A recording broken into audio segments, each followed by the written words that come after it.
So I'm going to go a little bit more into this before I do anything else.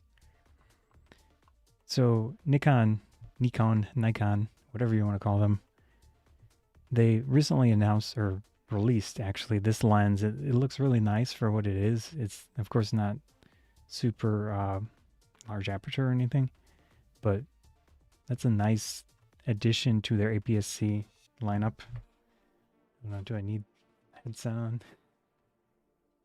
I guess I'll put it on so I can listen to the music.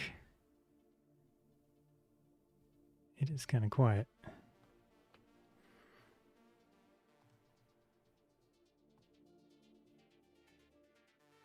Yeah, okay.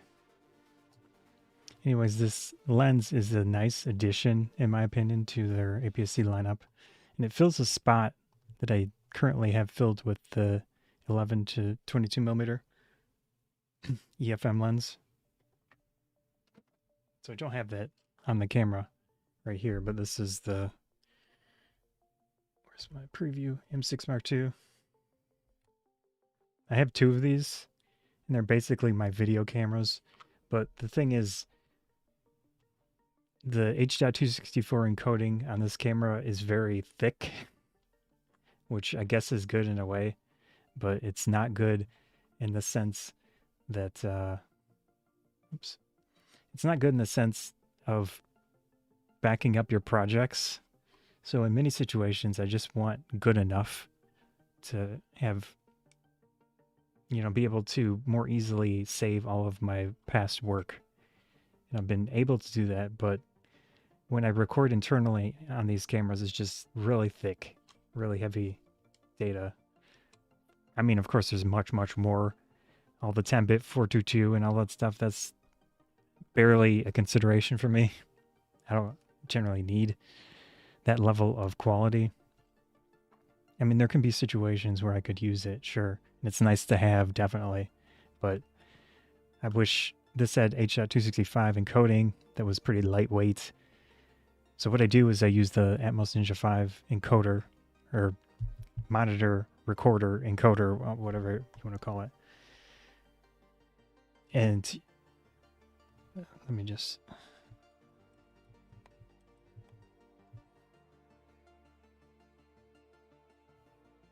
Let's see. This might be a little too loud. Whatever. So it's probably the V Plus, 5 Plus. Let's see, where is it? There we go. Oh, I am at, okay, this is the page. So you have a screen, you have built-in recording, it has SSD capabilities. You buy these little caddies, you put it in the back with a normal standard SSD drive. Oops. It's nice. It has some negatives. It gets really, really hot. There's a fan inside, and it can be loud at times, but it generally hasn't caused me any major issues. So they could definitely improve this thing, but it is nice. I use it for the vast majority of my indoor recording when I can, but I only have one. I can't, I can't do two camera angles with the efficient encoding stuff. And the original Ninja 5, you have to pay $100 to get the H.265 encoder. So it's not cheap, but this has consistently gone down in price, which is good. But there's also a more recent version that encodes larger resolutions and stuff. I haven't used it. I don't know if it's quieter. I don't know if it stays cooler, at least at the stuff I would use. But it's pretty good for what it is. However, I would like a camera similar to the M6 Mark II that's got efficient encoding options. And I would actually prefer 2 card slots and things like that. And that's what ultimately spurred this article. There are cameras like the FX30. I I haven't used it, but it would basically be what I'm looking for. It's just, one, I'm not going to spend the money, or I don't have that type of money. And two, there are some like potential issues and stuff I could see with that. But anyways, the Z30 came down in price, and it looks pretty appealing for what it is, but there isn't any point in me switching from this because it doesn't offer the type of things I would want an upgrade for. And it also has some quirks. So I had mentioned the battery. It does not use the same battery as the Z5, which is basically my photo camera. It's nice, 2 card slots, good photo stuff. Autofocus, in my opinion, is more than sufficient. There have been various firmware upgrades for the Z5. There are still some quirks. I really wish it had the ability to do a selectable area eye autofocus, eye and face autofocus, but it does not do that. It uses the entire frame. So that's a negative for this specific camera. For whatever reason, Nikon doesn't want to put it in that camera. Yeah, but it would be nice to have something like a Z30, 2 card slots, same battery as the Z5 and other full frame Nikon cameras, excluding the Z9. That obviously needs a big, large battery. But I had mentioned all that stuff to that point, but then it stopped.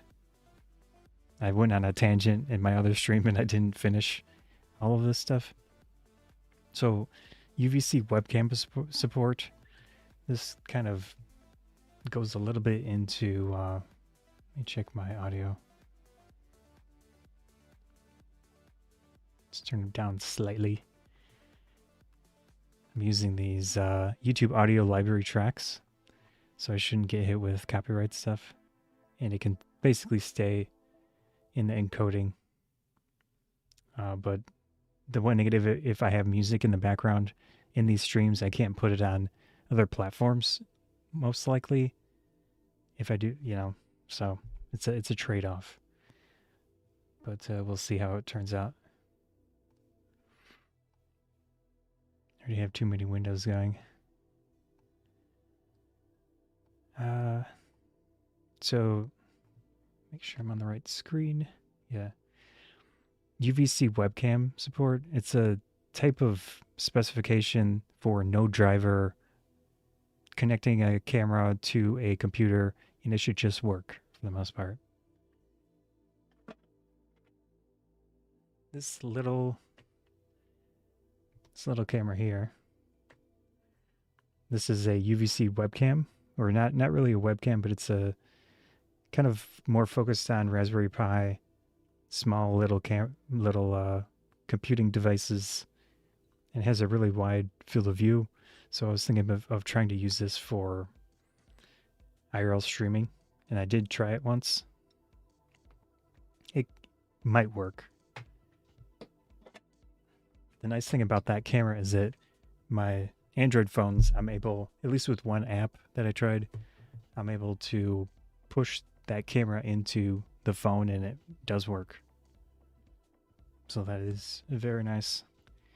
Anyways, Canon, their recent cameras have this type of capability to it. I think all camera manufacturers should include it, because it's a great easy way to offer webcam capabilities for a camera. So it's good. Full-size HDMI port, yeah. It's always nice to have. I mean, if I were able to get the proper encodings, get 2 card slots, I wouldn't need it very much, but it is still nice to have a full-size HDMI port. IBIS, so in-body shake reduction in the camera. Nikon has not currently put IBIS into their APC cameras for some reason. I don't know why. And maybe it's just there's enough difference between that and the full frame version that they have to develop it especially for APS-C. Who knows? Low rolling shutter performance, that would be nice. But yeah, that's, of course, this increases the cost if they use the more advanced sensor technology. But at least good enough would be nice. I think the current Z30 is pretty solid in that respect, so they could use the same sensor. I don't think most people would complain. Capable of running long periods of time.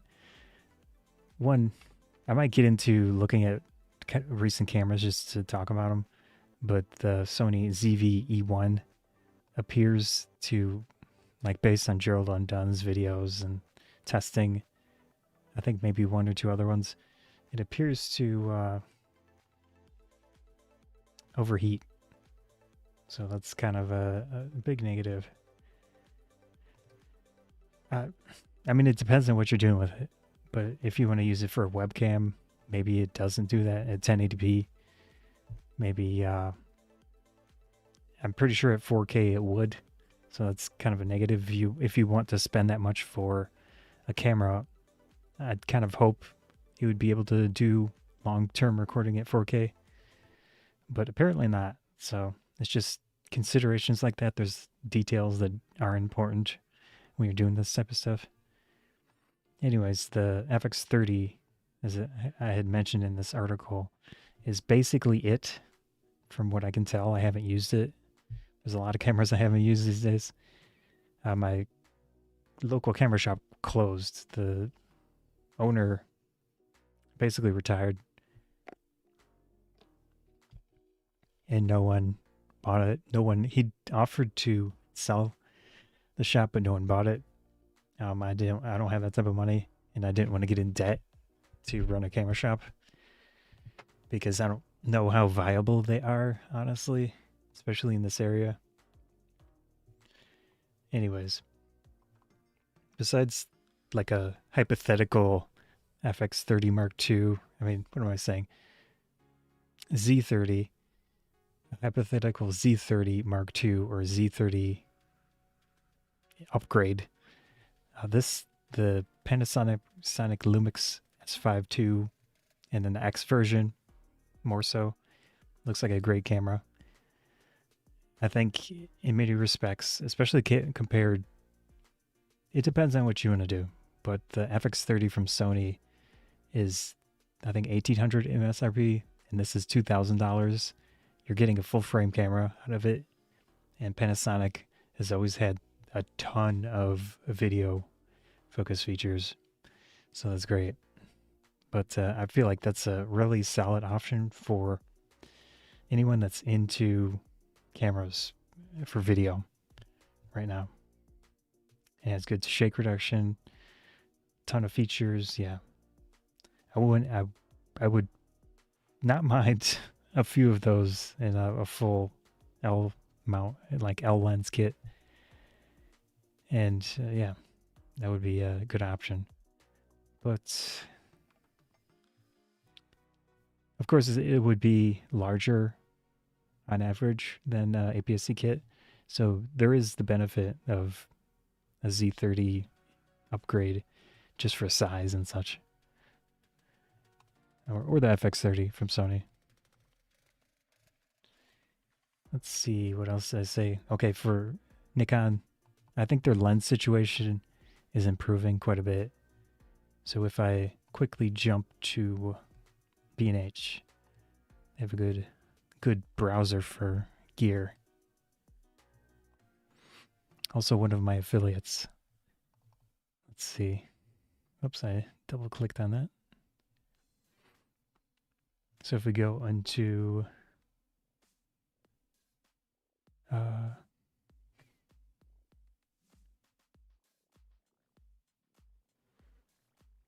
where is it? Lens mount. I can see. Whoops, it's right there.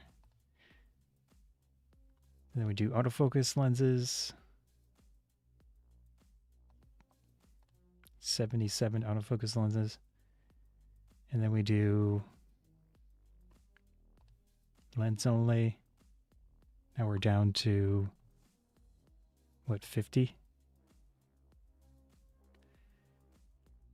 Yeah, like 50 lenses. Let's sort by price. So TT Artisans apparently has an autofocus lens for Z mount. 32 2.8.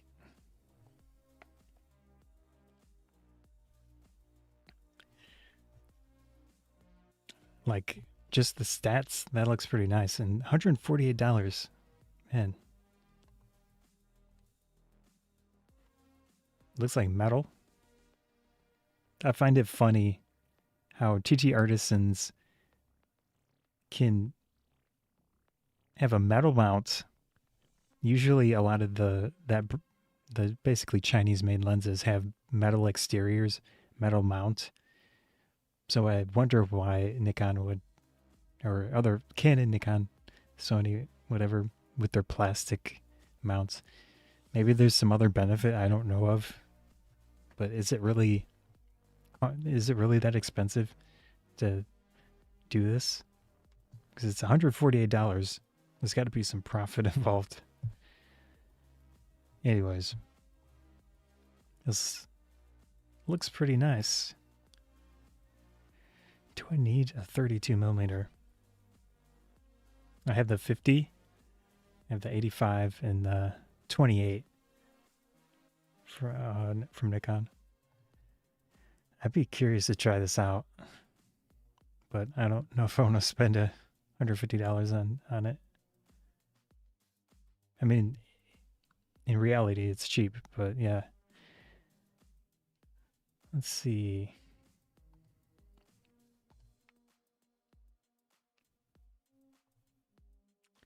$27 2.8. That's interesting too.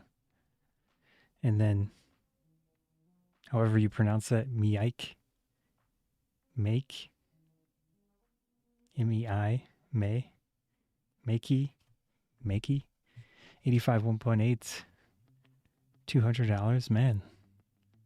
So it's nice to see there are more and more options, third-party options for Z mount.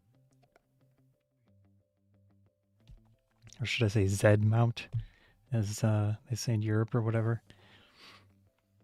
24 1.7, that's a recent addition. This looks pretty nice. $280.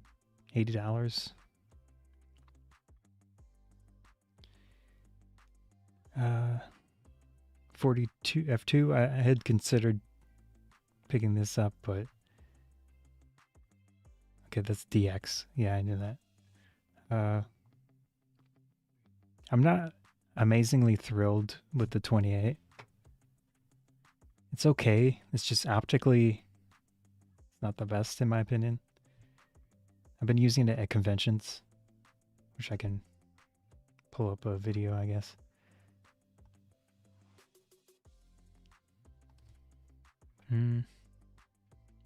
Switch this for a second.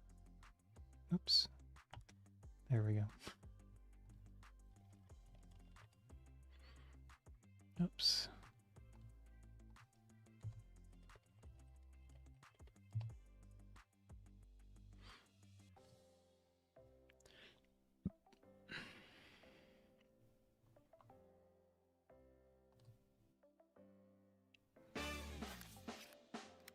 Is it really loud? Might be kind of loud. Let's see. Pause this music.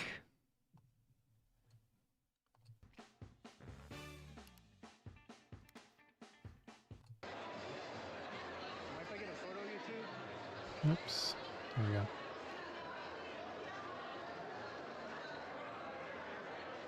So, Z5 28mm. Would you lean like towards her? Yeah.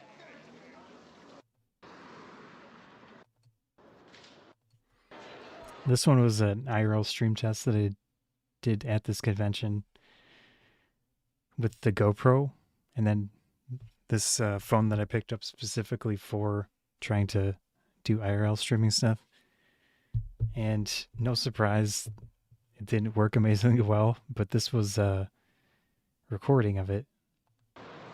So the nice thing about the GoPro is that you can record internally and then push data to a tethered, connection. So it's decent-ish. There are some drawbacks though. But yeah, at 28, it's good for what it is. There's just optically not my favorite lens. Okay, they have the Viltrox trio of APS-C lenses. They're okay. Again, optically, they're not the most amazing.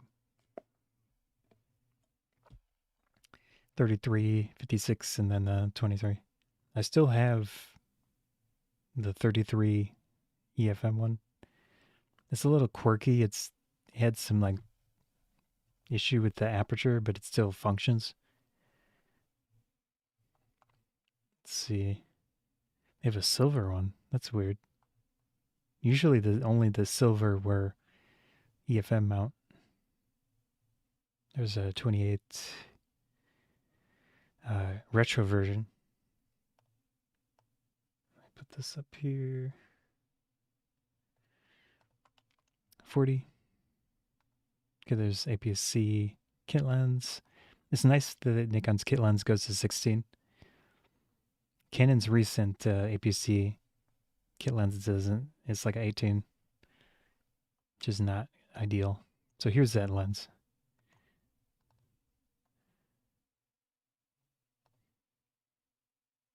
Let's see what it looks like. So this lens does have power zoom, which you either like it or hate it type of thing. It's okay. Oops, let me put my music back on. There we go. But yeah, that's a pretty solid combo right there.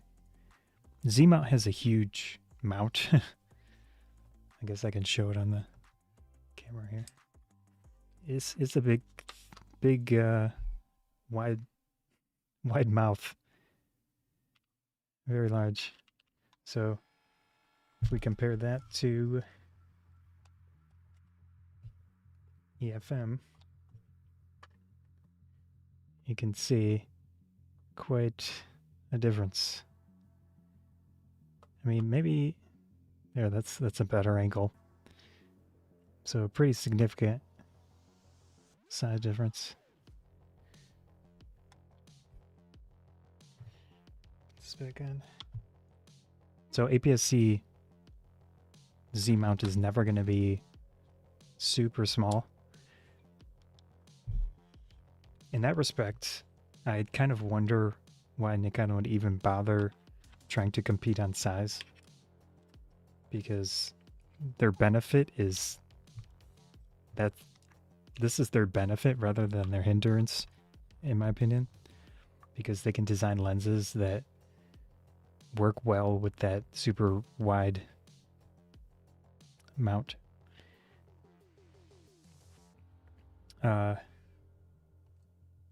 Yeah, but I feel like they're doing moves that are good, and they're making it happen, I think. But we'll see. What else did I say here? Third-party options. Yeah. Okay. Let's close that. Let's close that. Make sure I'm okay. I'm not on the right screen. It's always good to check. KEH, one of my affiliates, they sell used lenses. Not sponsored, although if they want to sponsor me, please do. Let's see, Moment, also an affiliate. Oh, I was gonna, before I get to DPReview, Moment, as I mentioned, one of my affiliates, they have these lenses for mobile cameras, or what I'm saying, mobile phones, so smartphones. that out of here.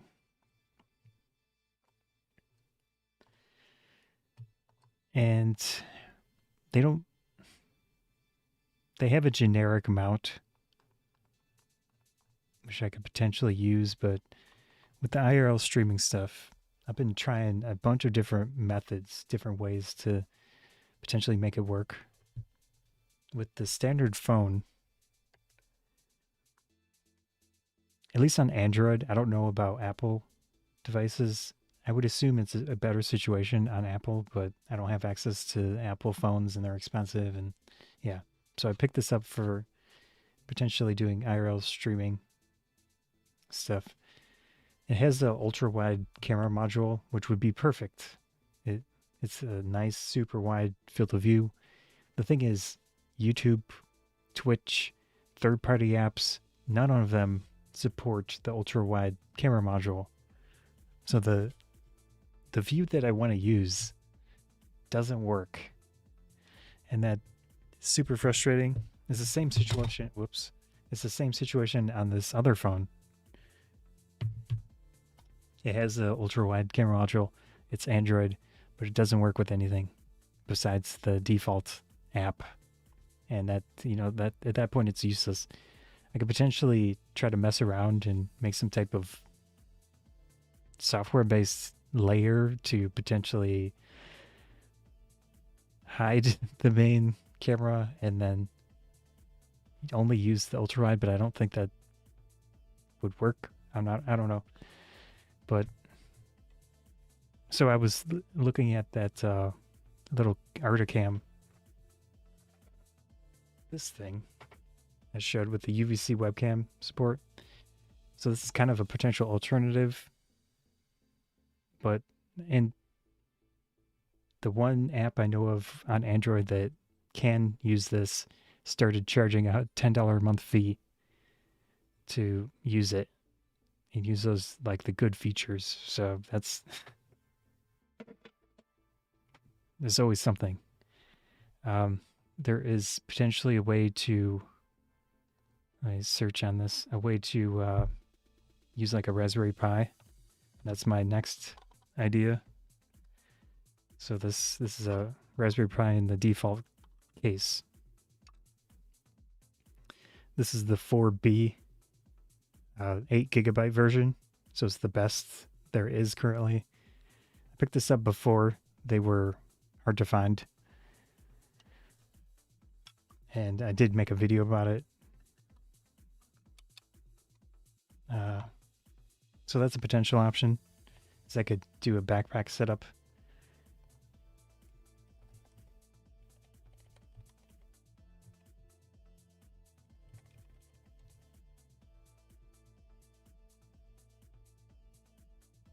Let's see what this says. This is just the first article that I found. 2000. Okay, this is relatively recent. So they're using something called Restreamer.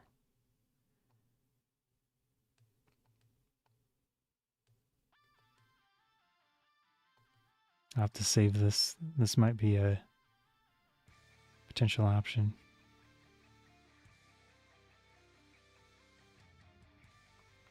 Anyways, you can use this to basically encode your stream and serve the data through a tethered internet connection.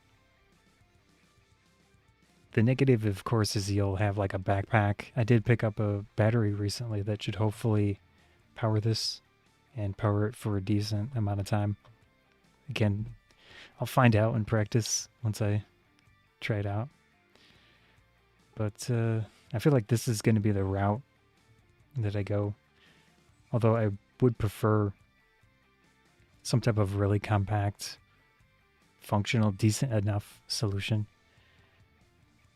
So another potential option just to try things out. Try to just use the phone. So if I can only use the default camera module on the back, you think to yourself, okay, what can you do? You can buy a lens, like an add-on lens, I just recently got this. I haven't tested it besides just connecting it and seeing if it looks okay. So the specific one was a really, really cheap one, like $15. You've got your lens, you've got a little clamp, and then I would have to basically take the case off, but this would connect to the phone, and then this specific one, the standard module is right there. And then, yeah. And it does basically work. There is some vignetting in photo mode, but as far as I can tell, there isn't any serious vignetting in video mode, because video does crop in. This specific lens says 120 degree, whoops, that's a 210. So the 120 degree field of view one it does help. It's not like a lot. It's not as good as the built-in ultra wide on the phone itself, but I can test it. I can try it and see if it helps. In that respect, I was thinking of trying the Moment stuff. They have better lenses. You know, they're bigger. They most likely look better in general. However, they are expensive, so I might just try to send them an email. Say, hey, I'm an affiliate. Not that I've directed any sales to you, but could you send me something to try out, type of thing. So they have an 18, 14. So I'd probably try to get the 14. I think they have another one, but it might be like an older. Let's see here. Got lenses.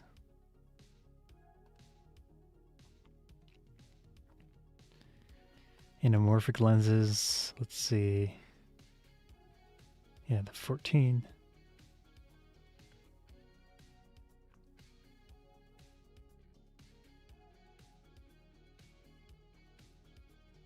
Was a 15. I don't know why they would have things so close in focal in field of view.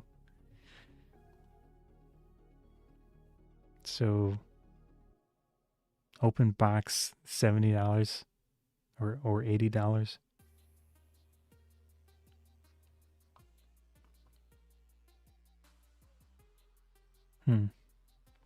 Anyways, that's a potential option. In my case, I don't use any phones that have cases built for this stuff, so I would have to modify.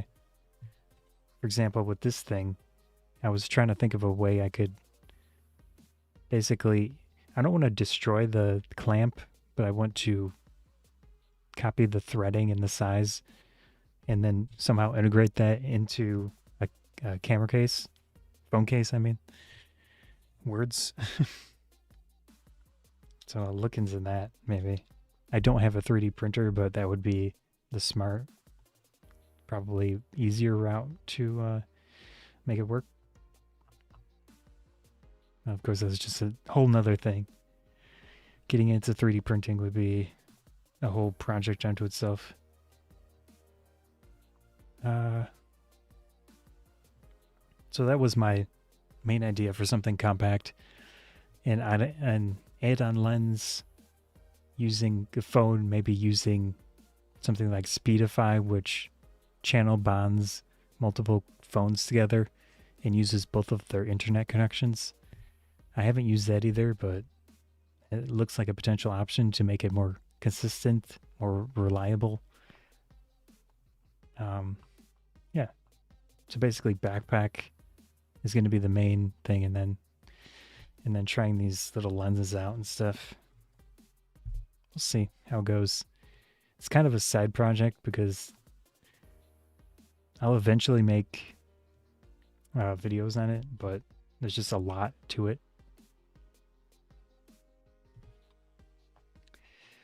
But yeah, there are quite a few third parties getting into Z mount. That's super nice to see. Even Yongnuo, $360 for a 51.8, and these are all autofocus. That's the big thing, is them being autofocus.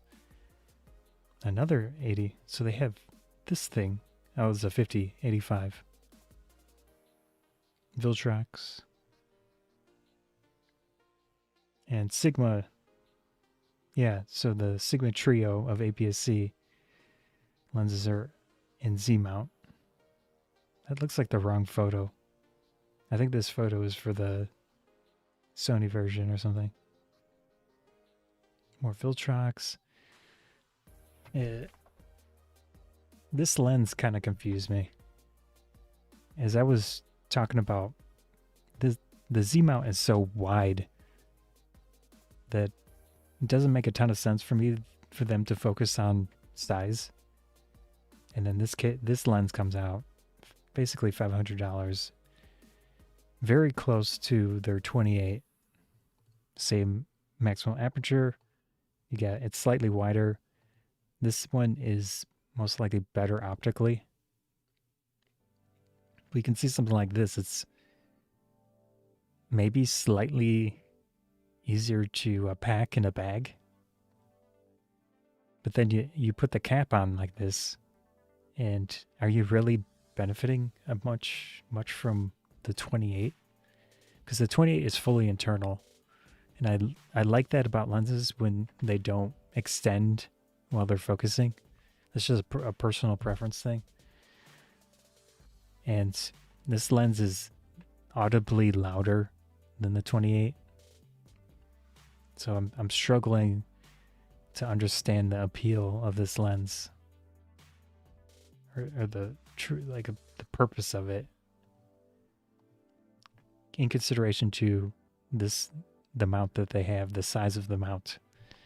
There's only so small you can make Z mount stuff.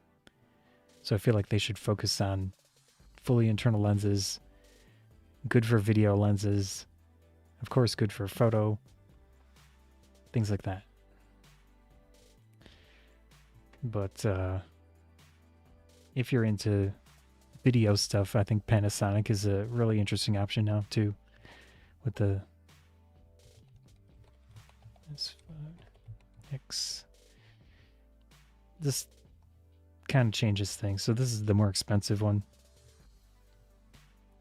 Kind of looping back to the IRL streaming stuff. If you pay an extra $200, you get a bunch of somewhat niche yet potentially useful features. One of the features that it adds is streaming from the camera. So you could get something like this. You get the upgraded version, the X version, and you can potentially stream from the camera, connect a phone or tether something to it, and then you have a relatively compact streaming solution. And Panasonic is one of the companies known for good stabilization.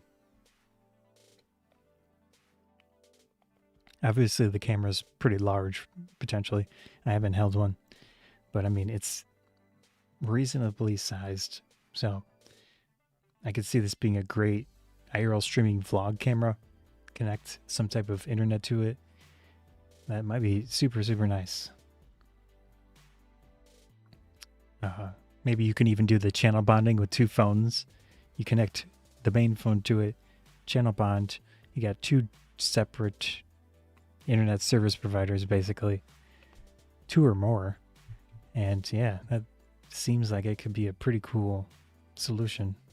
And you have an extremely high quality, yet relatively compact stream as you're walking around or whatever. That might be super cool. But this would probably be the camera I would go with if I had a budget to upgrade at the moment. Let's see what else we got. I did build a kit with this. Let me pull up the kit website. Kit.co. Also have Amazon lists. They're called idea lists. Make sure this isn't. Yeah. So I made this quite a while back. I think it was right when it was announced. It's a potential idea list of potential gear. So you got the X version, the standard version, 51.8. That's just a generally nice lens to have. 35 1.8, that could be good for filming. And from what I've seen, Panasonic, at least the few videos I saw about this camera, when lenses were mentioned, Panasonic tries to have really good, when you focus, the view potentially changes. I can't remember the term offhand. Focus breathing, yeah. So from what I've seen, Panasonic tries to mitigate focus breathing optically, which is great. I don't know if it's the case for every single lens, but that's another potential benefit of going with them for video stuff. This seemed like a decent kit, a 20 f2 from Sigma. I like Sigma lenses. It's good if you were to get into this mount. They're an official partner for that stuff. 24-105 f4. That's just a generally nice range to it. So you don't have to switch out lenses as much as a prime situation. Batteries. Yeah.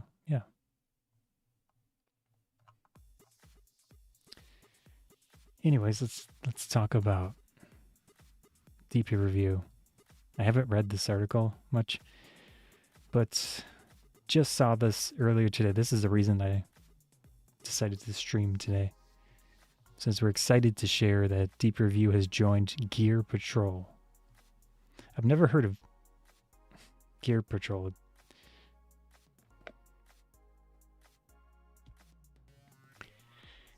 But I quickly browsed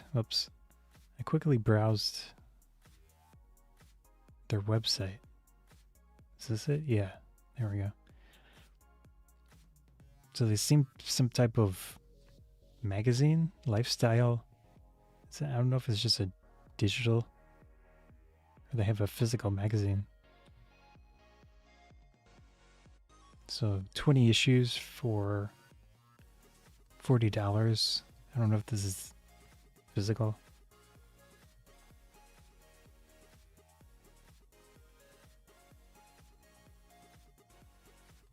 Oh, we do have newsstand.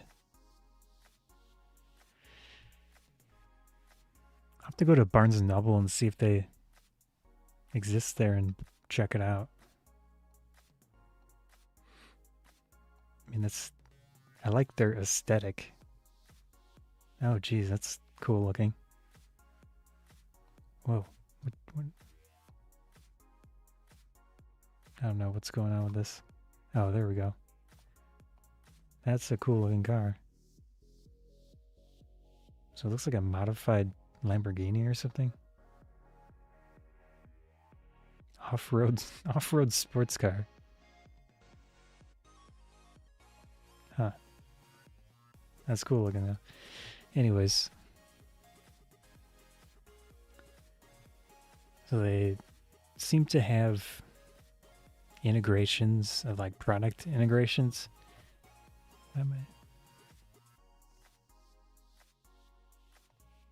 This? No.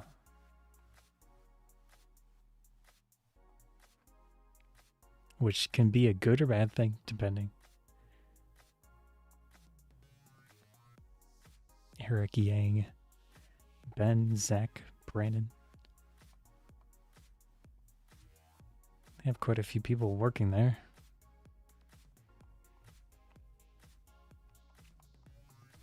I think the gist is that I don't see how it could be worse than Amazon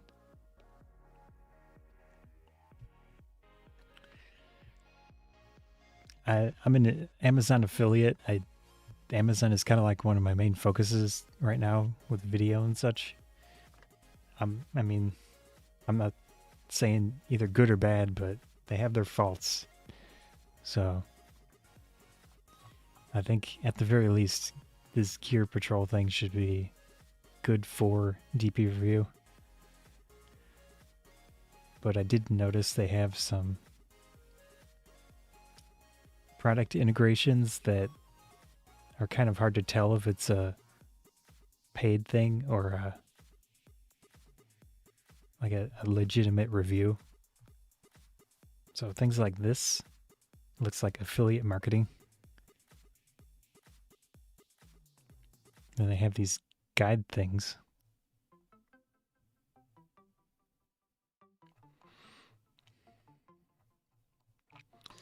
So it appears like they do a lot of paid advertising basically, which isn't necessarily bad. It's just different. And people need to understand when they come into something like this, what's going on behind the scenes. Let me see if they have like a disclaimer.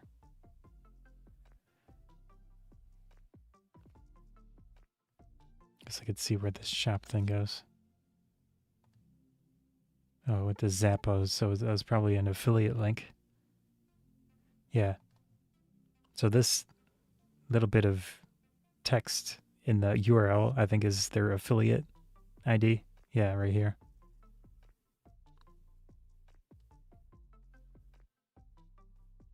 Man, this is a lot in one page.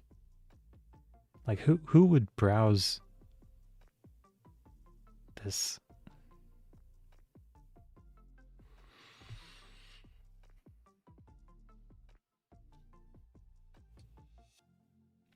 It does say down here, Gear Patrol participates in various affiliate programs.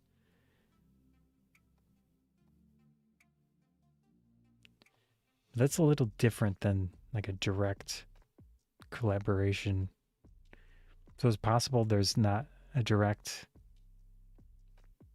like, we pay you to make this article.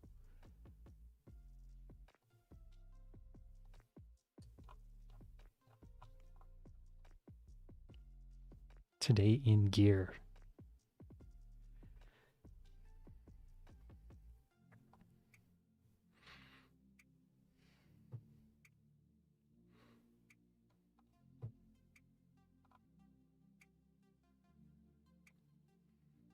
So something like this.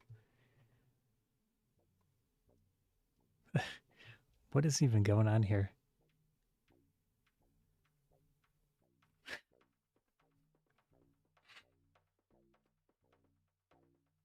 I don't know how they would support that much staff if this is just affiliate stuff.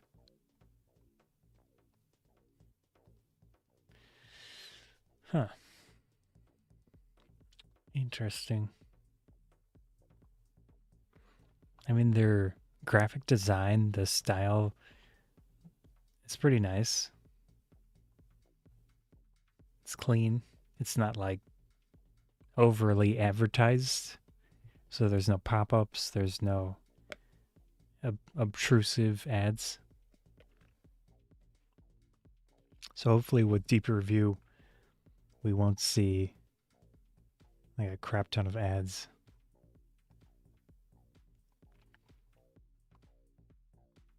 In that respect, pretty good, hopefully. But I'm glad someone made it happen, because losing DPReview would not be cool. There's so much information here. There's like so much historic camera information. I'm sure a lot of it's been backed up at this point, but it's good to just have the original source. And of course, all of the forums and stuff. Oh, it's the dark mode. I'm not logged in, so it didn't default to dark mode. So let's see what they actually said here.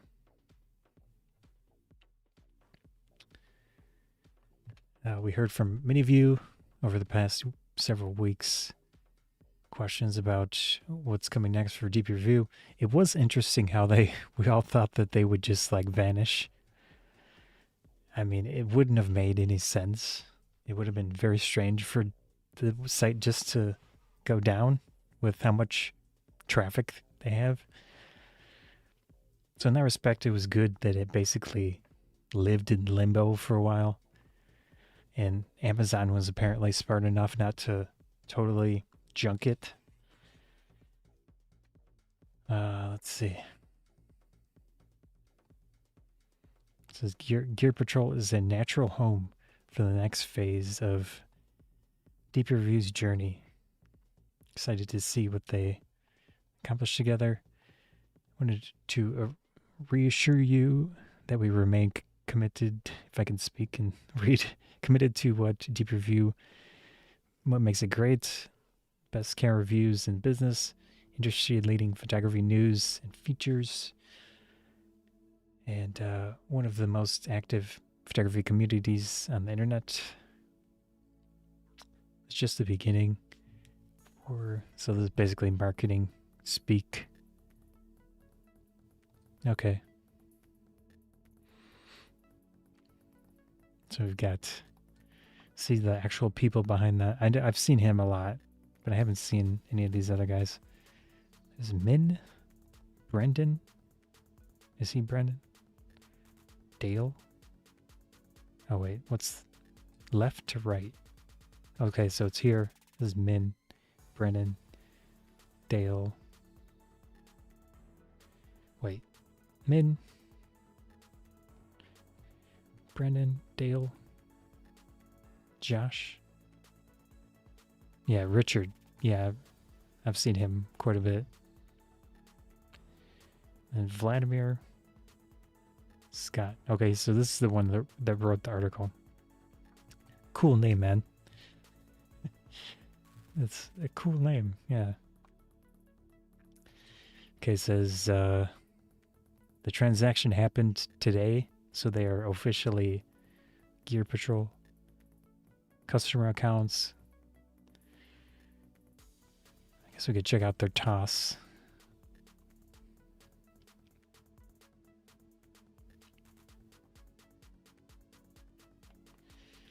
A lot of text.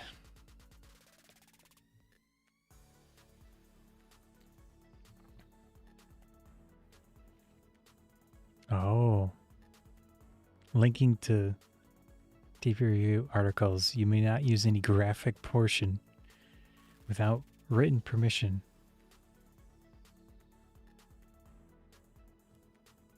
Nor may you use captures. I don't know if this was in the original one or not.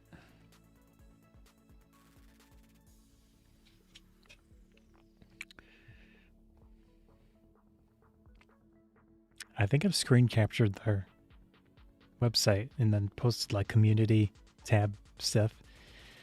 So, yeah, that's kind of not cool.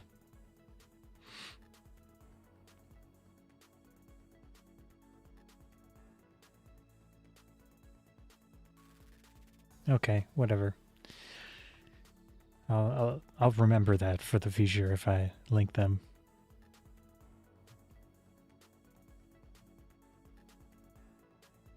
Privacy policy. Good old terms of service. This one's not too bad. This is like probably 10 times shorter than most of them. Could check out the privacy policy. I know this is exciting content.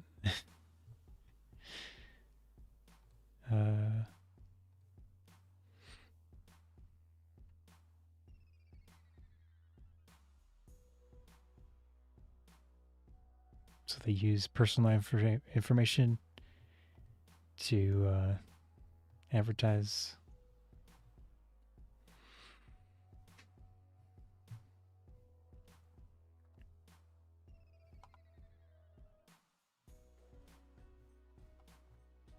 Okay. Yeah.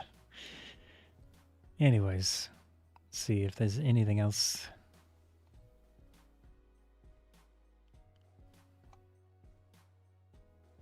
Will all the DPReview staff join Gear Patrol? Our current core editorial, tech, and business team are moving forward with DPReview, so that's good to hear. Because part of the point of going there is the people that make it.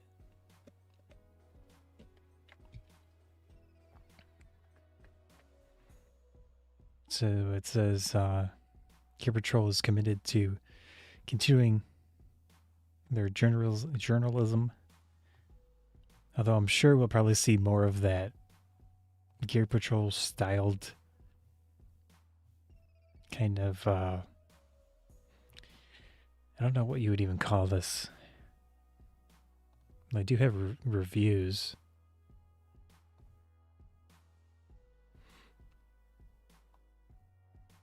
I mean, it's a more recent, highly visual way of articles, which is good. It's clean. It looks nice. Their design is good.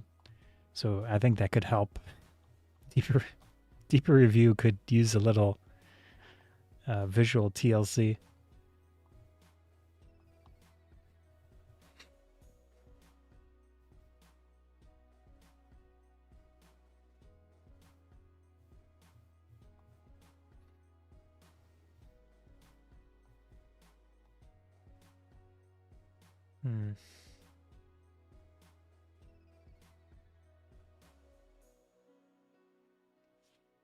Yeah, this looks pretty good. Of course, they have a ton of affiliate links. I do that too. So, not too bad.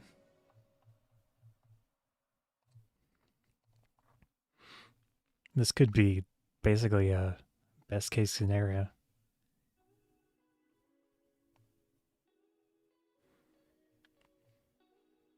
Maybe buying guides.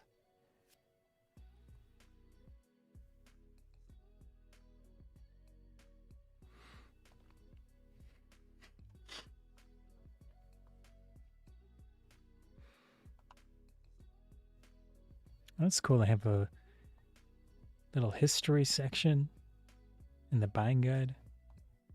Like, why should you care about Sikio? See, the thing is, it does feel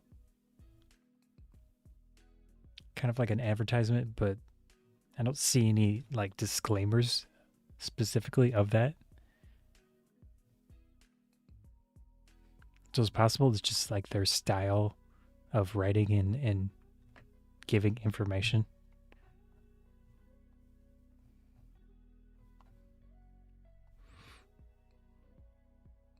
They're very visual, and that fits well with photography website. So that's a good thing. And the quality of their visuals is very nice.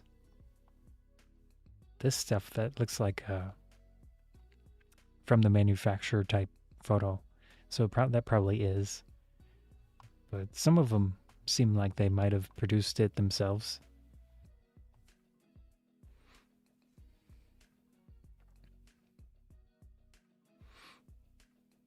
Man, they do really run on with this, like, product after product thing. I don't know what this is. Don't know what that is. I hate pop-ups, man. So I don't like that. Whatever that was, I don't like it. Deals.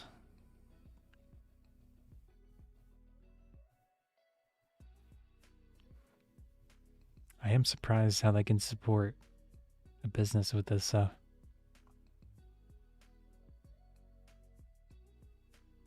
Okay, here, this is. So it says advertisement specifically, but it might just refer to these articles. Oh no. So all of these are paid, potentially. Or maybe it's just not showing up. I think my browser might be removing their ads. Let me check a different browser.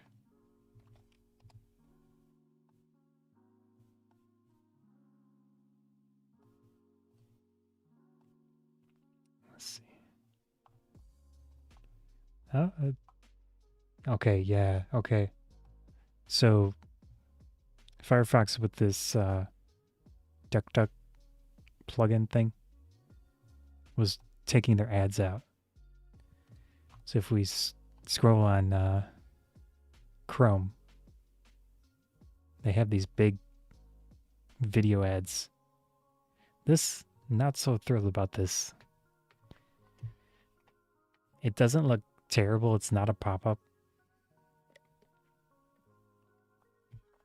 So it's not the worst thing ever, but it's definitely in your face.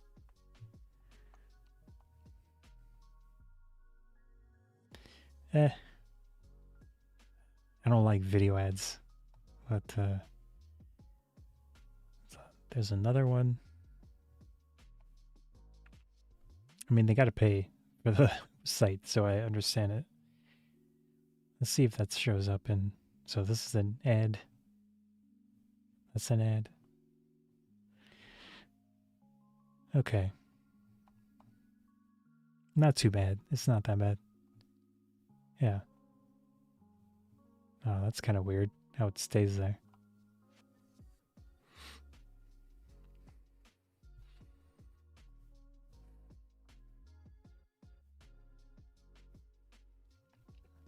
So we'll probably see more ads on the site. Well, let me see if this browser is taking them off of DPReview.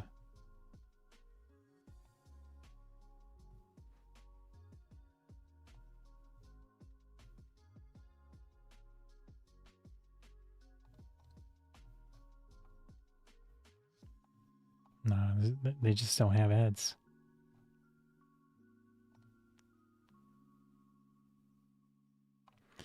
Yeah, so we will likely see more advertising on the site. It's just the way of things. Yeah. Gotta support it somehow. Yeah, I don't see any ads. I was surprised. I mean, in the past I remember them having stuff, but anyways. Cool, very cool to see. It's not gonna go away, so. At least for the moment. DPReview was the website that I really consistently came back to for photography stuff. There have been other ones. There were some that are gone now. Early on, I was using, I mean, my first DSLR was a Pentax IST DS. So it's like a star asterisk. IST DS. Well, I have it on the site. I could show it.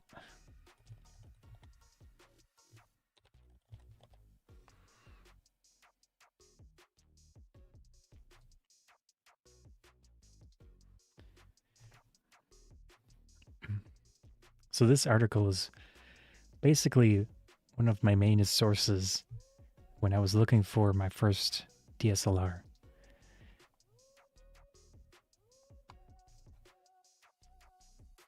So even back then, they were very detailed. $900. Let's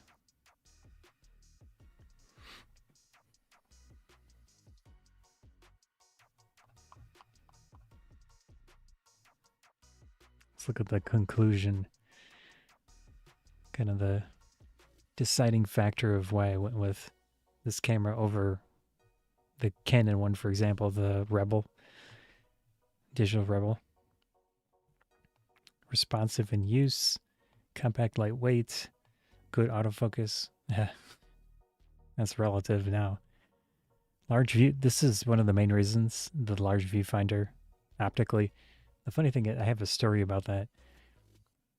I had this camera and I was going to a class where one of the other guys was into photography. He eventually brought his digital Rebel Canon to the class for some reason, and he let me check it out. Man, the viewfinder was so bad, and I was used to this camera and this viewfinder. It was so much nicer, man. So it does make a difference. Reading reviews, taking in the opinions of various people that do have access to gear, have historic knowledge, current knowledge, and all that makes a difference. So when they mentioned large viewfinder, it was very true in comparison to the other stuff at the time. So shoots raw, low noise, wide range of adjustment, customizable. Yeah.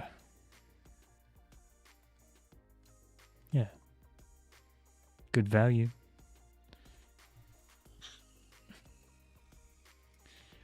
Let's see. Continuous autofocus is only in a specific mode.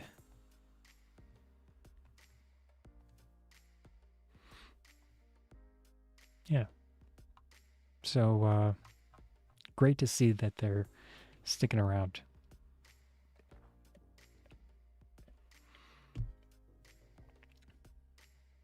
That was the main thing I wanted to talk about. I don't think there's anything else really I can say. Put that back into dark mode. They didn't say a lot themselves.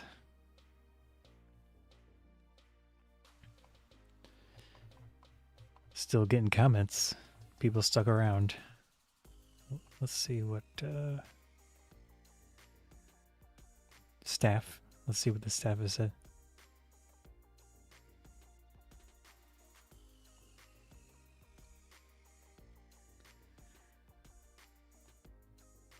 Someone mentions an email.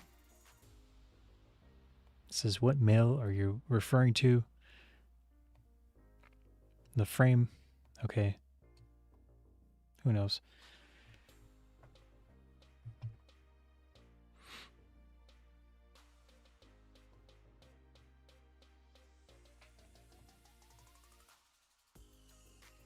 So it says, we wouldn't be here without the readers. The goodbye post I wrote ended with the line, I hope you found it useful. We did all this for you. It's true. The site exists because of people, obviously. Oh, he wrote an article, but he didn't publish it. Okay. Makes sense.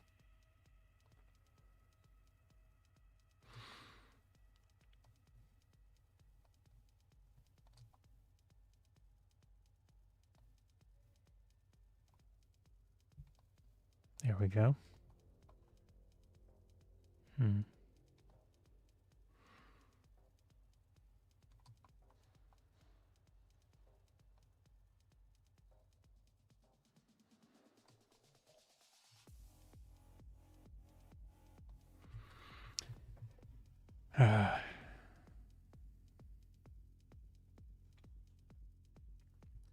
So he mentions, someone was sad that Chris and Jordan left.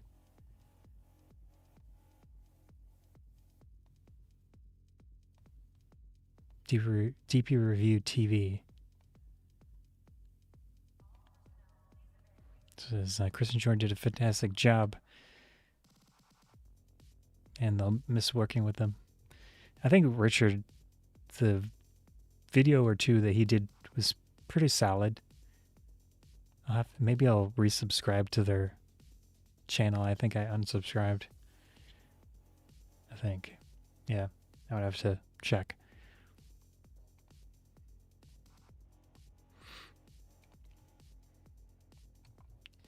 Okay. So that looks like all of the information for now. Glad to see. And they've still been posting new stuff.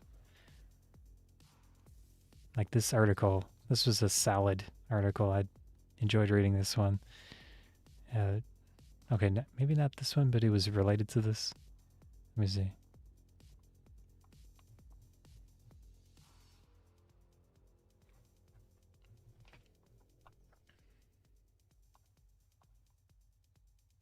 Yeah, this.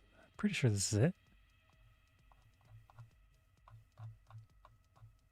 I don't know why it's in a photo format. I had read the full article. Maybe it was on mobile, so it wasn't split up. Okay, that's probably what it was. But this was a nice little bit of information.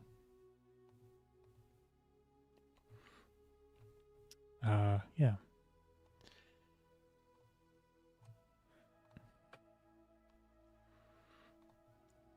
My only other idea for now was to look over recent camera news and editions. Let me see if I can easily find recent cameras. Newest items? So Adorama is another one of my affiliates. I'm not thrilled with the pop-up, if I can speak English, pop-ups on their website and such. And the last time I bought something from them, I didn't have like an amazing experience because they were sending these weird emails after purchasing something where like this person was trying to get you to buy more stuff or something. But yeah, that was quite a while back. I don't know if they're still doing it. But I am an affiliate, so I've never had like any serious problems with them. Let's see. That's not a new. Maybe if I exclude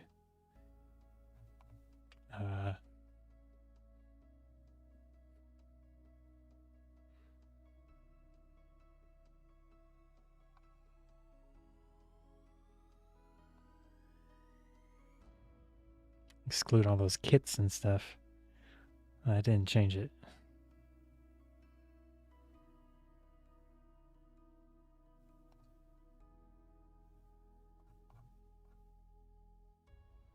I'm just trying to look for an easy way to find a list of new stuff.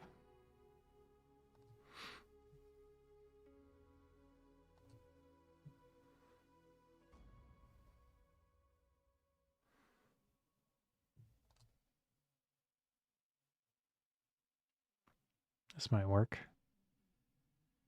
Sort by.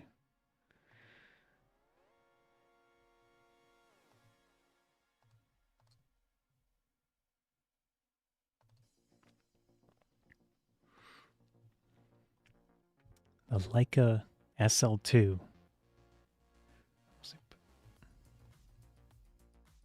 Whoops. Come on. There we go.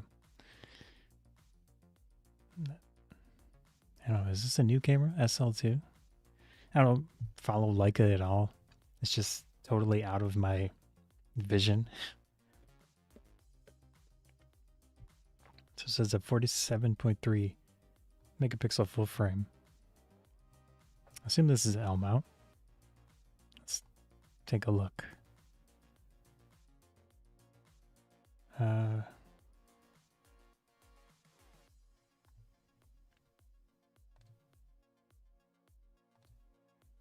Yeah, like a L mount.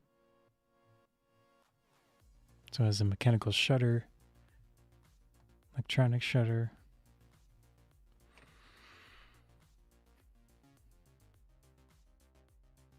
H.264.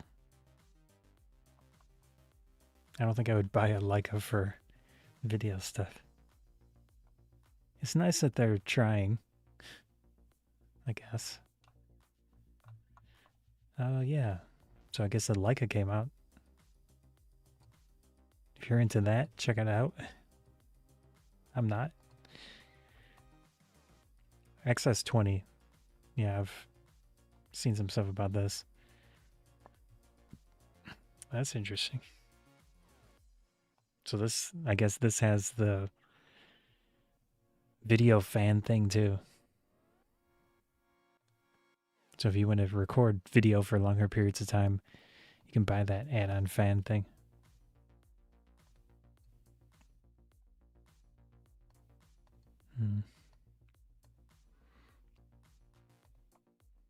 I have used some of the older Fujifilm stuff, but I'm talking like XT2, XT3. No, maybe not the 3, the 2 for sure. I had tried that out. The X100F I had for a while, but after that point, there was another one. I have a video or two about it, but I haven't really got into Fujifilm. It's tough. It's tough for me to consider their stuff with their pricing for APS-C. Of course, maybe it's better, or they have some justification for the pricing, but overall their lens prices and all that feel higher than competing stuff. Maybe I'm wrong, I don't know. But $1,700 for the body? No, it's with the kit lens. Feels a little much. But I mean, it's got a bunch of physical buttons, which is nice. The tripod socket's in a good position. Let's look at a few more photos. Looks pretty compact. Mic port, HDMI. There's the kit lens. Yeah. Oh, it's 18. Doesn't have a ton of buttons on the back.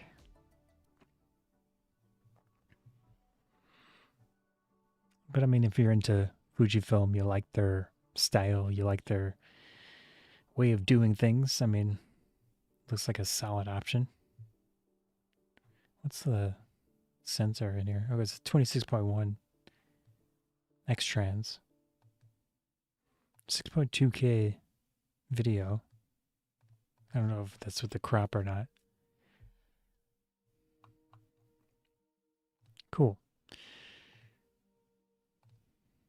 Let's see what else we got. XS20. R100. Okay, 2-lens kit.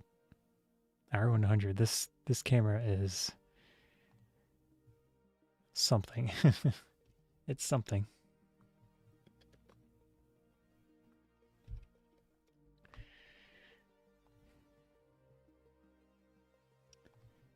Basically, this is a mixture.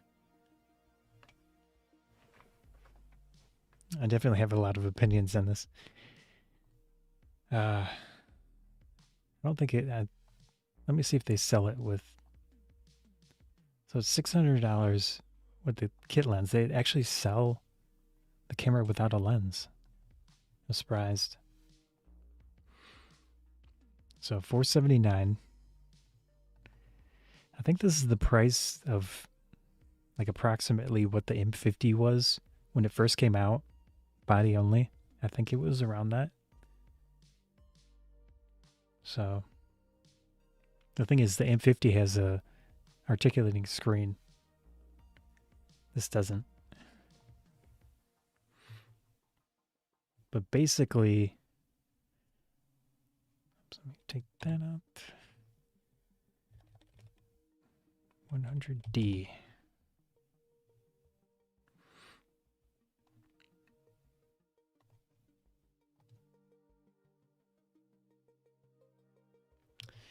So the Canon EOS 100D is basically the camera I think they're trying to replace with this R100.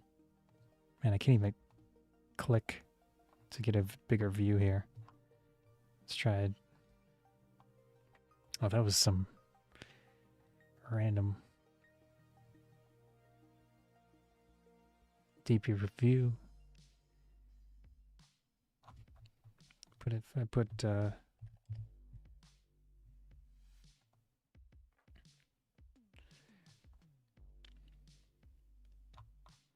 But this is a good example. Shows up on Walmart. Oh, that's a T100. What? That's interesting. So, let me see, a T100? I've never heard of that.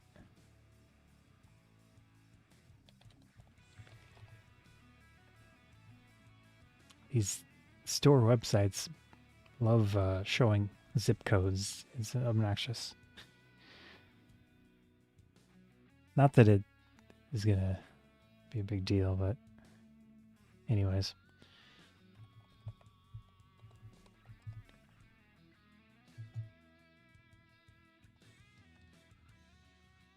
A lot of my local shops, they still have Canon cameras. So Target, Walmart. Canon seems to be the one company that's been able to stay in most retail stores, for better or worse.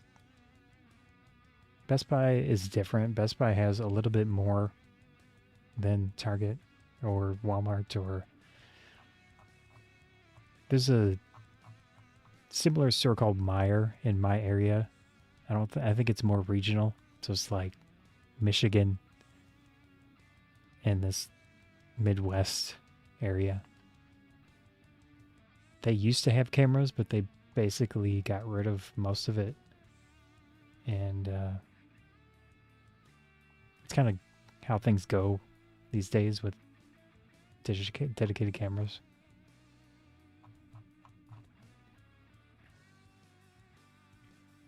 Maybe it's the T100.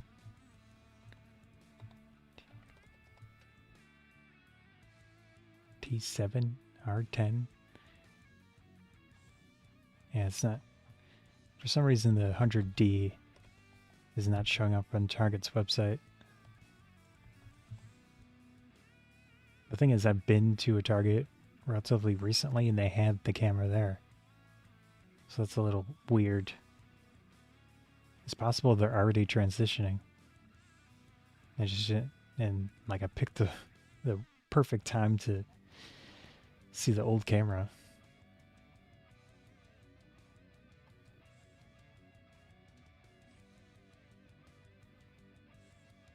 Anyways, I think that this new R100 is basically going to be a replacement as the cheapest of the cheap Canon cameras to be in stores. And that's basically, in my opinion, that's their main goal, is to get rid of EF everywhere. Maybe not online, but everywhere local, where you're having a person go to a store. Or I mean, general consumers that might think, hey, I want a camera. They go to a store and they see most likely a Canon camera. And I think it's good for Canon to stop selling EF in those situations. So the 100D basically is going to be replaced, in my opinion, with this R100. Is a good move. They need to do it.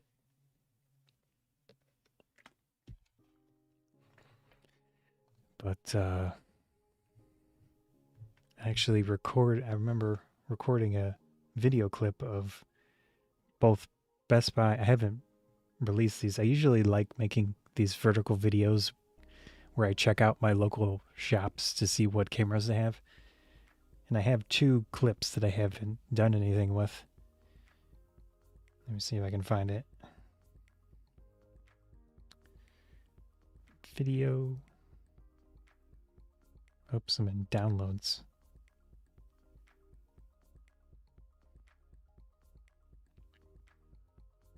Maybe it's on my other phone.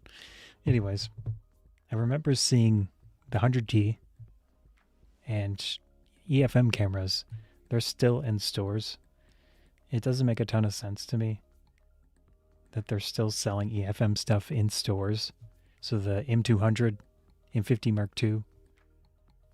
I think the M200's more consistently been in stores than the M50 now, the Mark II version. But like Target, Best Buy for sure. Although Best Buy has a pretty decent variety. They do have Sony stuff, especially with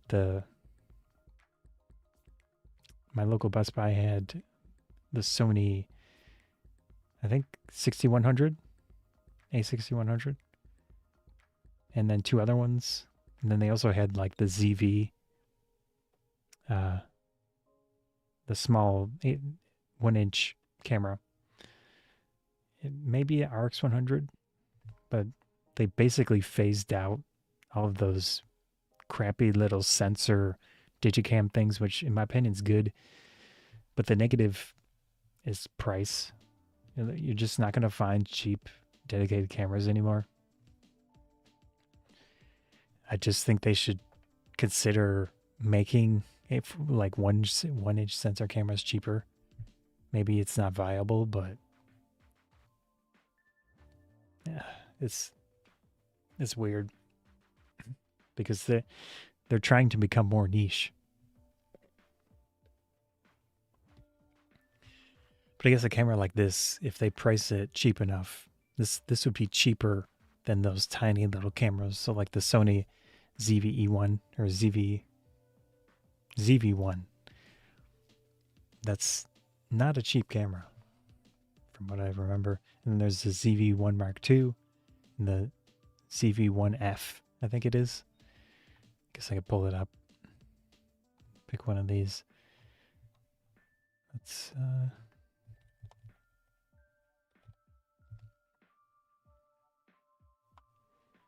so that's $750.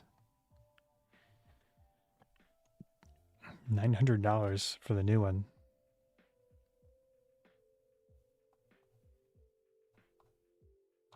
Let's see how much the F version is. 500. This camera has so many drawbacks though. It doesn't have phase detect autofocus. I mean, for $500 you would think they could make it happen, but yeah. So this basically is going to be, maybe not this one, but the ZV-1. That's more expensive than the R100. So this camera. Of course, it doesn't have the flip forward screen. Again, I think it's basically a replacement for the 100D in stores. Good move, makes sense. Very, very basic camera. I think they could go even cheaper by getting rid of the viewfinder and making something like the M200. But from what I've seen, the M200 is not, it's more expensive in stores than the 100D, which again, I think this is going to replace eventually. Although with Canon, they love overcharging or charging a lot for initially and then dropping the price a fair amount, a good amount. So I don't think this camera is going to be the cheapest of the cheap for a while. It's going to take some time, maybe Christmas time. It basically looks like a M50 with a little bit less stuff. So they made it a little bit easier to manufacture, especially with the back screen. But generally a decent move by Canon. Let's see what else we got. close some of these windows here. R50. This, I mean, basically this is the M50 replacement. I'm surprised they haven't swapped out, again, local shops. I think eventually they'll swap out any remaining M50s for this camera. We'll see though, like how long it takes. They probably just have a pretty long lag of inventory and stuff, because I don't know how many people would go to a Target or go to a Walmart or even a Best Buy and buy a camera just like locally like that. So there's probably a good amount of lead time between when something gets stocked and when most of it sells.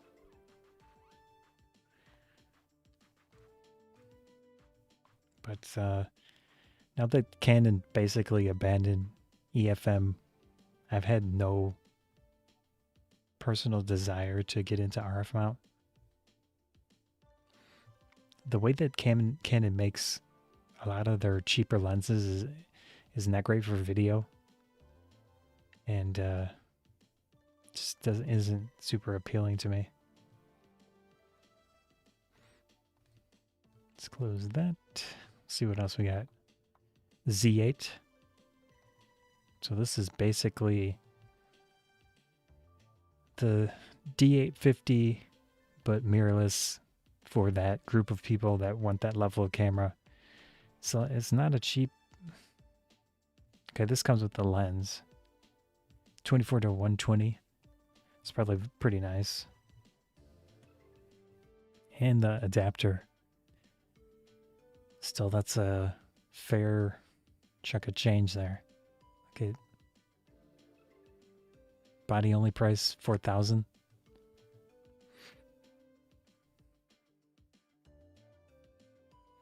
I'd like to try this, but this is out of my league.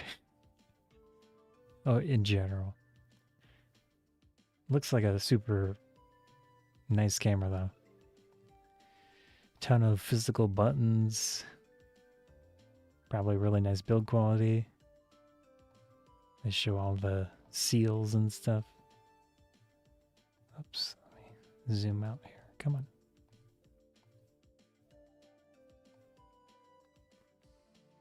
Yeah. It even has that cover thing. Although I did see, I think it was on Reddit.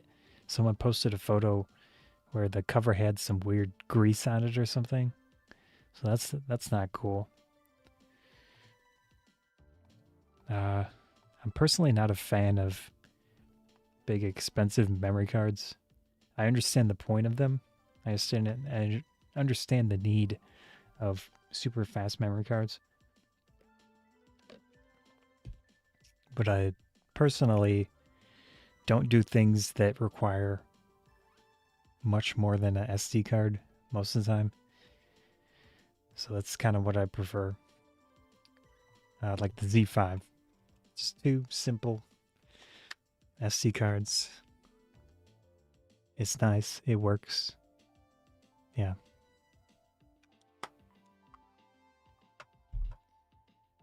Jump back to that. But for anyone that's in the market for a high-end camera, this is looking pretty nice. Looks good. Oh, it even has a screen on the top. So this is a classic professional like layout for a camera. Screen and these buttons around the professional stuff. Although I personally actually prefer a lot of... The nice thing about... Let me fix my view so I can see what I'm doing. The nice thing about this setup, it doesn't have the screen, which, I mean, depending on your preference, it's good or bad. But it has the user modes on the dial, and that's really nice for me because it's super, super quick access. I just do that, and I'm in a user mode, so it has 3 of them. That's really nice. So even the cheaper ones have their benefits for the layout and the design compared even to their higher end stuff. So for example, this one, you don't have that direct user mode thing. So, I mean, personal preference, but looks like a good camera. Very nice. There's another one. M11 monochrome. This is the one Leica camera that interested me when the original came out. But of course, I think the original was like 5,000 or 7,000. Now it's up to $9,200. I guess if you're into it and you know you want to go for it, but I like the idea of it. Pentax recently released monochrome cameras, so I think I would go Pentax if I actually were to do that. Cool camera though. Sony ZV-E1. This is the full frame, super compact, video focused vlogging camera. I don't know how I feel about this camera.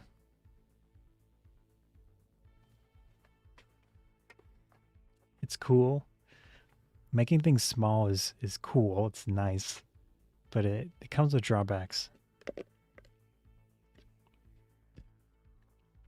So if you're doing small, short clips, don't care about 2 memory card slots, don't care about large HDMI port, I think it's an interesting option. You want something very compact, high quality output. It's a nice option. Built-in microphone setup is generally very good. They have that custom microphone thing with the included trying to think of a good term. I don't like most of the terms they use for these things. There's a dead cat, there's a wind muff, and I think muff in Europe and such, it means something different than it would mean in the United States, because here muff doesn't mean anything. There's no slang to it. But in there, I think it means something else. So anyways, trying to think of a better word for that. Like just a wind cover, like a wind blocker. I don't know. But this is a cool camera. It's just got limitations. And then considering the price, I would definitely, there would be very few situations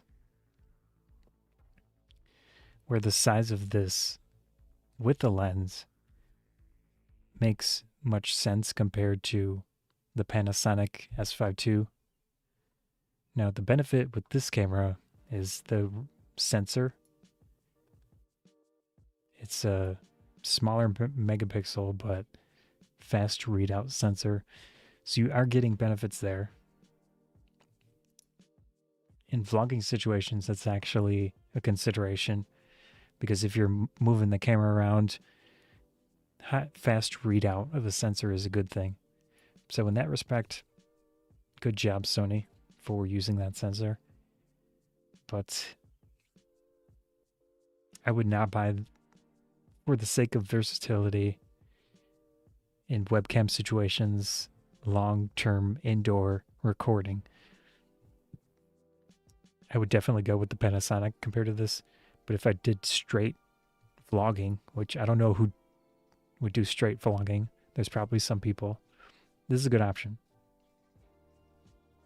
So in that respect, if I had an unlimited budget and I wanted a dedicated vlogging camera, I think I would probably get one of these.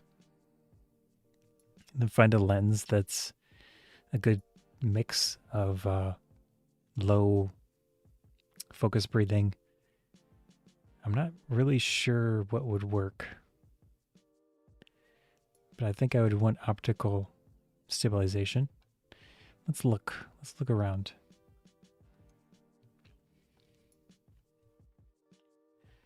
Talking so much, my mouth is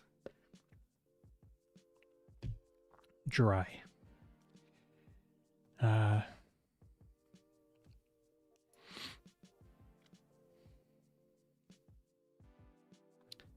Okay.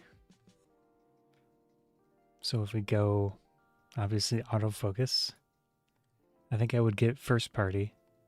So Sony. There might be some third party stuff that are good and equivalent. But in vlogging situations, I've noticed to get the best consistency, going first party tends to be the route to do most of the time. Let's see. Maybe a zoom lens. Where is optical stabilization? Fixed lens, lens type, is it? No. Zoom prime. Full frame.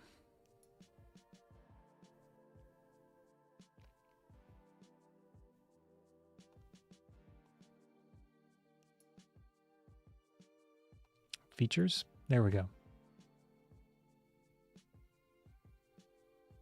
And let's do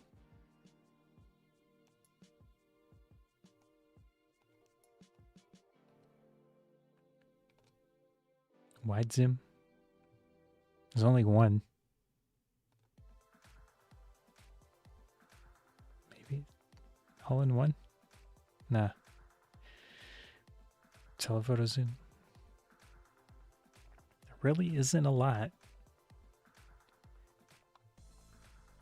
24, 28. Oh man, I think I'll go with this. F4. 24 doesn't feel wide enough. Yeah, so if I were to do a vlogging setup, this is probably one of the best options. I don't know if it has focus breathing and stuff. I'd have to look into that. Maybe I could make a kit while I'm here. Let's pull up kit.co and make a new one. Sony.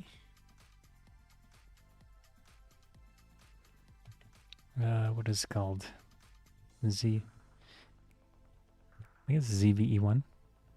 Yeah.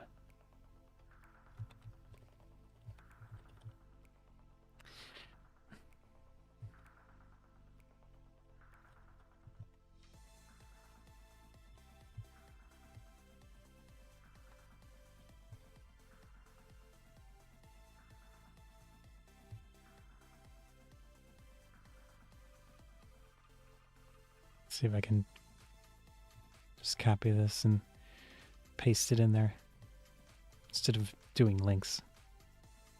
Yeah. Although I wanted to use links that I have affiliate stuff with. Maybe I'll use the B&H one. Back.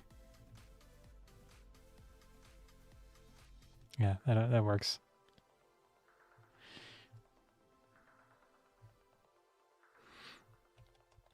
Having 16mm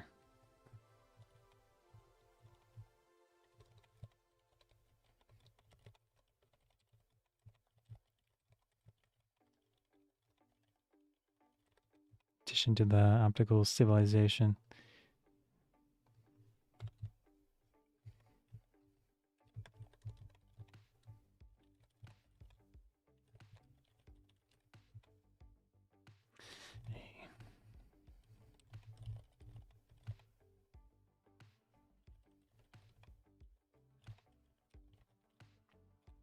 So I'm saying having 16mm on the wide end is pretty important or useful. It could have been 18, like 18mm would have been fine, maybe even 20mm, but 16 is very good. And the wide end will be helpful for vlogging situations, in addition to the optical stabilization. I don't know if Sony does the dual IS stuff, but if they do, this is a lens to have, I guess. Maximum aperture of f4 through the zoom range is pretty sufficient, especially with full frame, because you generally have an extra stop of light compared to an APS-C setup.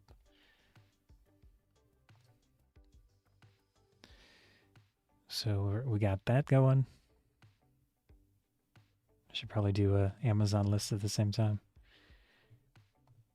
but I don't need to show that one on camera.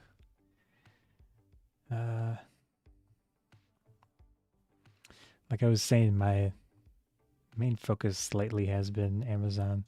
So I make more revenue from Amazon than I do YouTube by far. It's quite a bit more. And trying to make it viable, so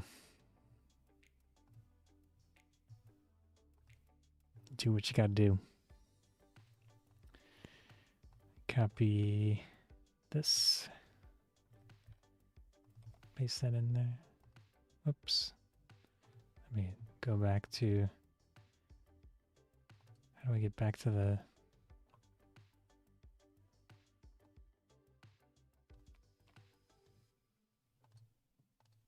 Maybe view profile? Yeah.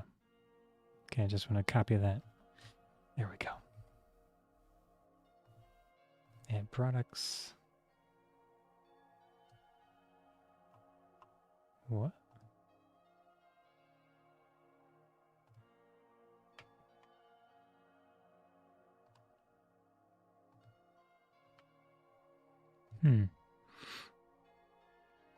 So what I'm doing is just trying to put together an Amazon list at the same time. I just don't need to show it because there's lots of vital information on there. Does not need to be shown. Just let me copy text, please.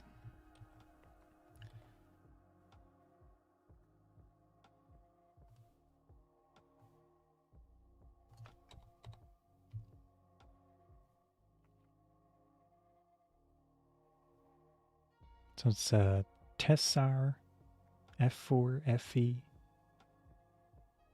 Oh, Sony has a G. So this one is cheaper than a Sony one, but the Sony one doesn't have optical stabilization. That's not cool. Okay, we got that. Okay, cool.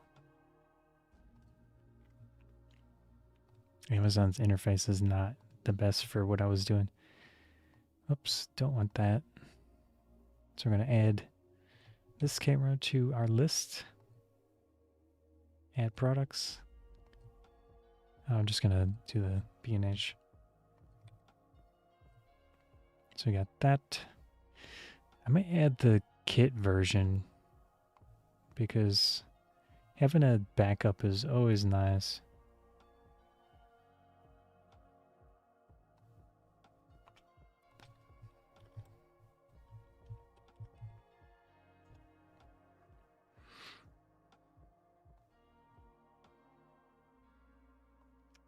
No, I want, let me remove that. I don't want the white version. Okay, it didn't add it. Cool. So we got that. We got this. What is this? Don't need that. Oh, too many things going. Oopsie.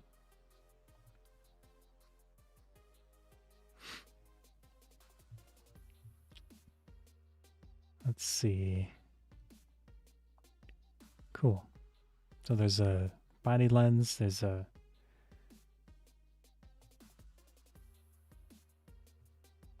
get my chat in here. Not that anyone's talking. That should be good enough. Oops. I think I need a third screen.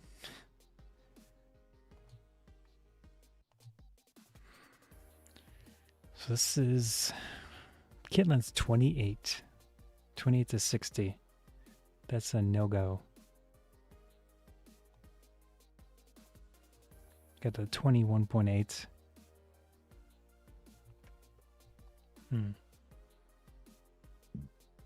Oh, 20 to 70.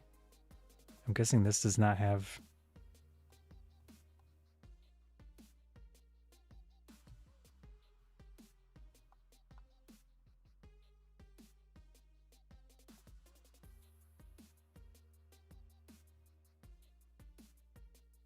I'm guessing this lens does not have stabilization. Okay, they have a 16.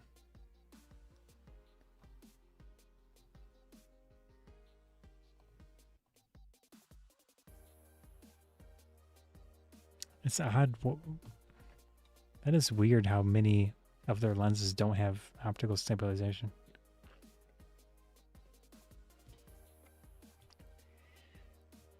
Especially considering one of the drawbacks of the Sony, their mount size is not huge. So they do have challenges with stabilization in general, both sensor based, maybe optical, I don't know, but they just don't have as much room to work with when you're talking like a full frame setup. 20 to 70.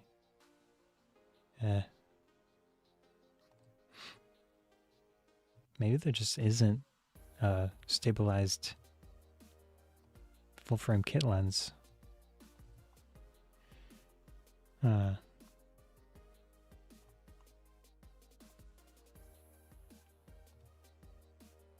Anyways, I'll do the body version. So the black, it comes with a, they have it without the handle. Yeah.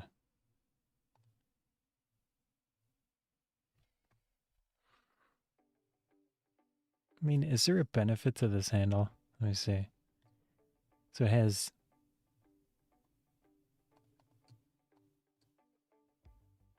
a record button. It has a lock of some type.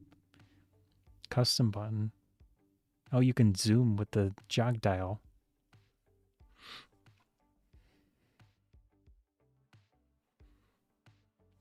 Guess that's pretty cool. And I assume it's a tripod. Let's do that one. It's a little, it's 335 to, so it's like 100. That's kind of expensive. $130 for a flippin'.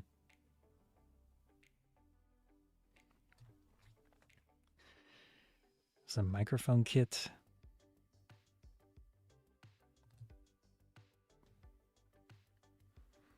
I'm surprised how expensive that is. $140.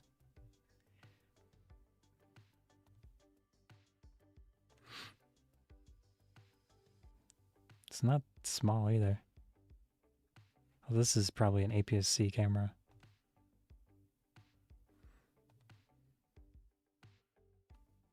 So you can rotate it.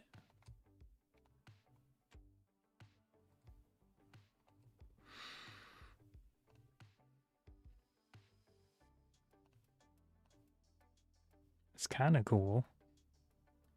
There's a button on the side.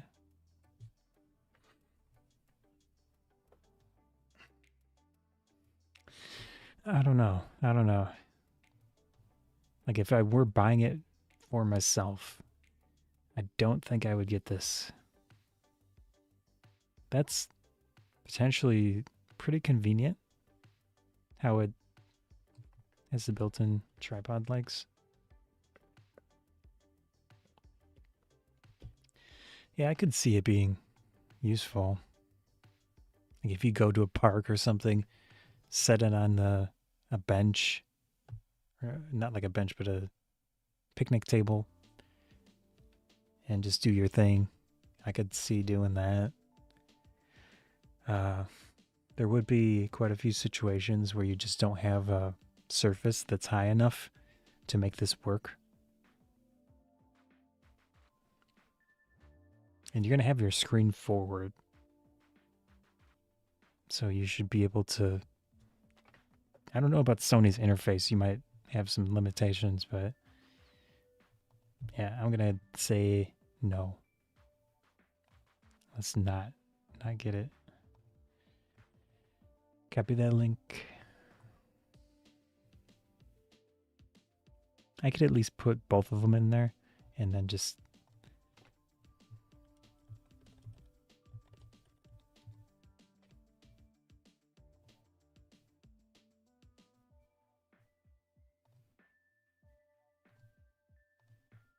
why is this not working? Come on. Oh, it's pretty slow.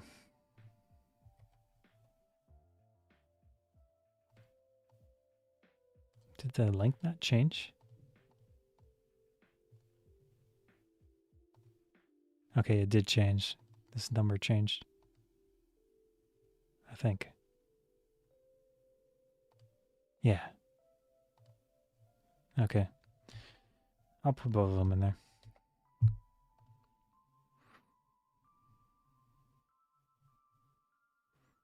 Come on. Oh.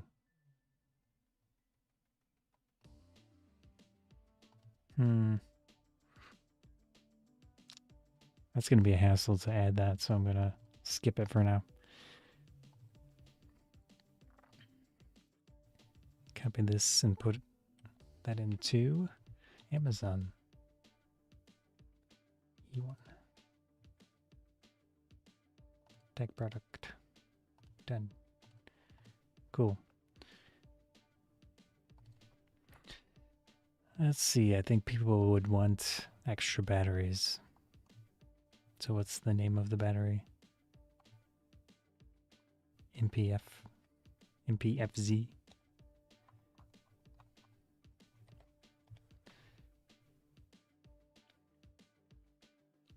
$78. Bro. I bet this camera does not have a charger either. So you'd be charging all the batteries in the camera.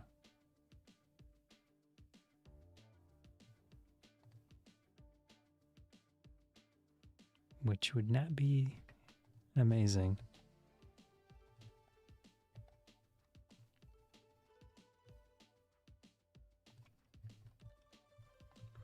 XT or A? If I can spell EXT.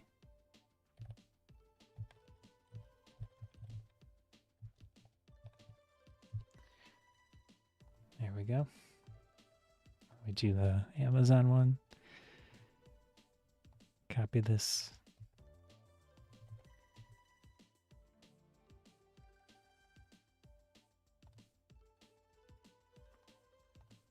There we go. Let's see, what else would you do with a vlogging setup? I don't think a cage is necessary. It's just going to add extra weight.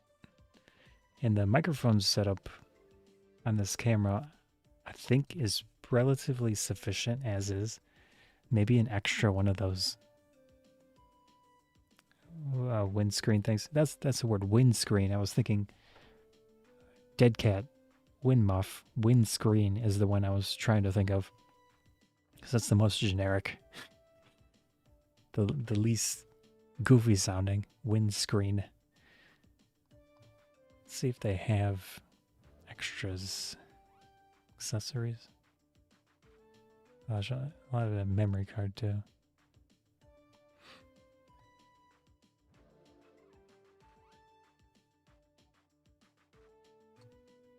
Okay, that is not. Maybe if I search on it.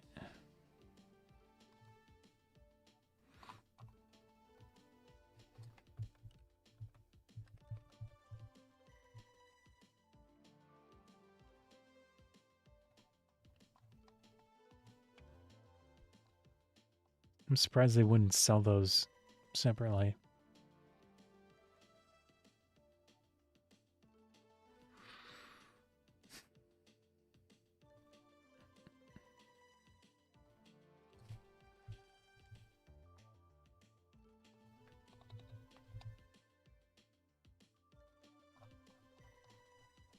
Nope.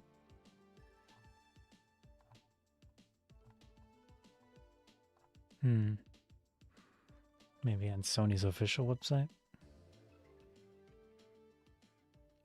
Anyways, we can skip that for now. Go back here. Let's see what other accessories they've got. Okay, D-tap. That's too much for vlogging, but that's potentially, I think it'd be useful in some situations. Maybe an external mic.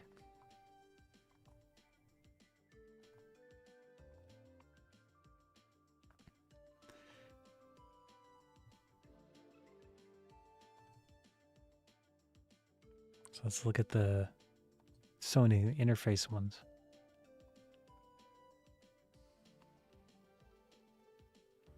ACEN G1.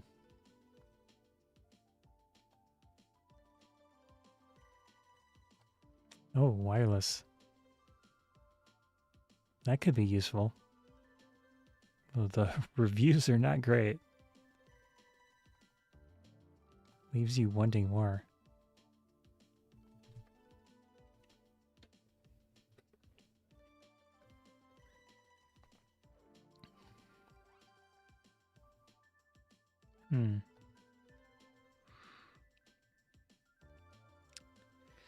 Yeah, not great.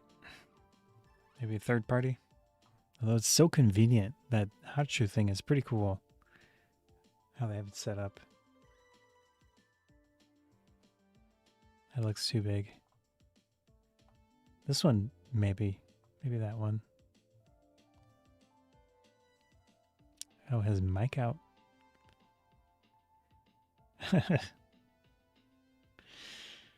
Ultra compact. See if it shows which cameras it specifically works with. A6000. I don't think it would be. Oh, it is?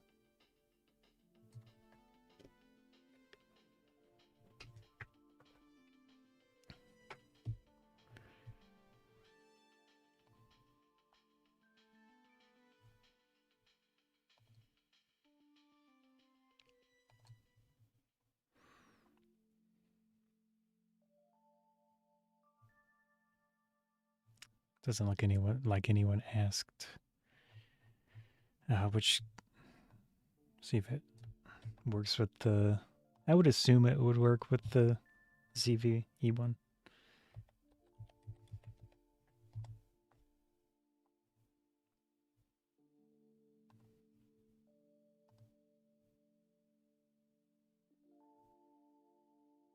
There's an accessory compatibility thing on Sony's website.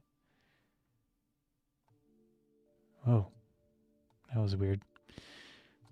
So they've got flash accessory. Let's try this.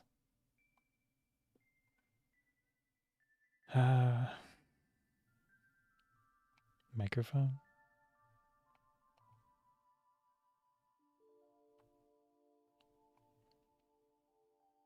What was it? ACEN G1. Oops. Stop doing that, please. There we go.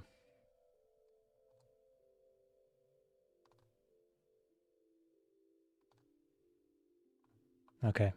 E1, E10. So it's got a blue check mark. That means fully compatible. Next 6, really? All the way back A6000? That's nice to see. I'm surprised. I have an A6. This is what this camera is, the A6000. I actually picked this up from Target, kind of right when there were no shortages, and I would assume Sony, or at least Target, was trying to transition to the A6100, but that didn't happen, and this was on discount for under $200. So that was one of my best ever camera deals. New, it wasn't even used. It was a new camera. So very nice. And Sony's autofocus, I gotta say, in these situations, is just consistent. Works. I have the kit lens on here, which is not the best lens. It's a pretty lackluster lens, but it works out well enough. I would like to get more Sony glass, but money is always a heavy consideration. Anyways, it's cool to see that so many cameras are fully compatible with this. If I had the 6100, I would actually consider picking one of these up. But with the A6000, I'm not going to be vlogging with that camera, most likely. So I don't really have a big reason to consider this. Anyways, I'll keep that page for now. Oops, don't need that.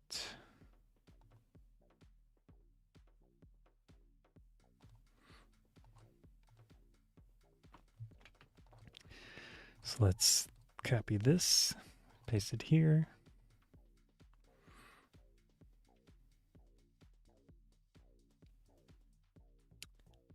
What? No one's added this? Switch to here for a second. Don't want to show off my weird photo downloads. There is a weird... I do have a weird photo in here. A friend and I were talking in a chat, and he referenced something. And, yeah. I'm not going to show it. It relates to anime and stuff. And Gundam models, but not a Gundam, but a... Gundam has these model kits you can make, but then there's like female character models, and there's a specific one that is a horse girl. So imagine that. It's just kind of weird. Yeah. Let's see. I need to save this image somewhere and then upload it to Kit so that they have a product photo. And then I paste in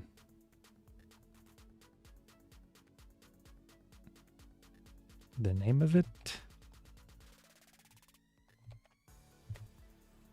Microphone. There we go. That should be good. So we got the microphone, we got the name of it.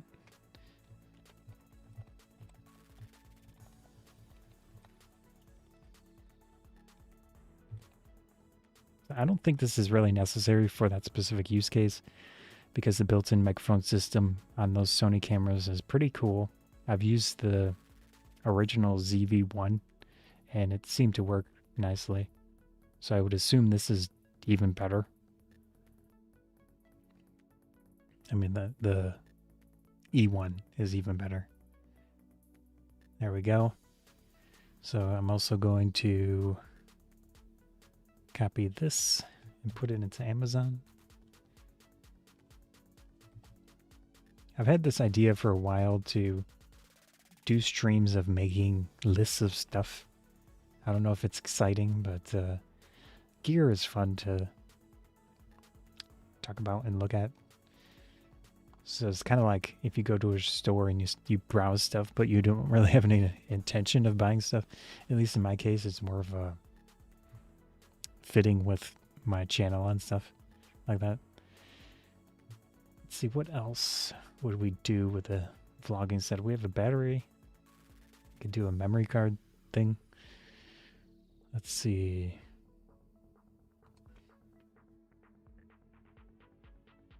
Sony memory cards to go along with the Sony camera. So we got the tough ones. We have V60. What's this maximum spec of the...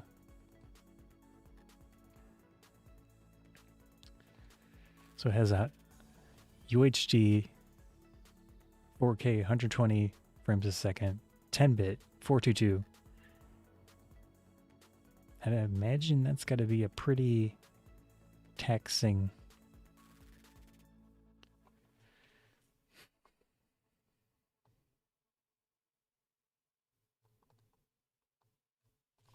$150. So it says MB, capital M.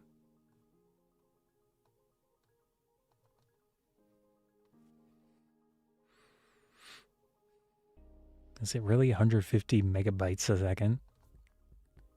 Or is it megabits?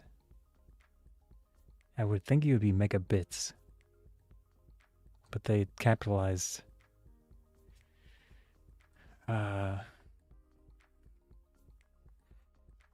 It's got to be megabits. Let me pull out my calculator.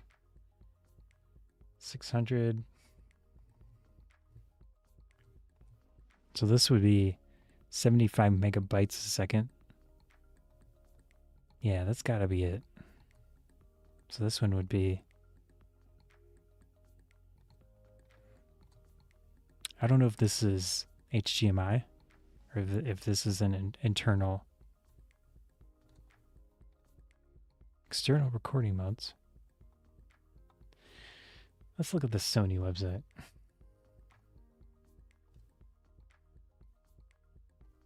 Pull this up.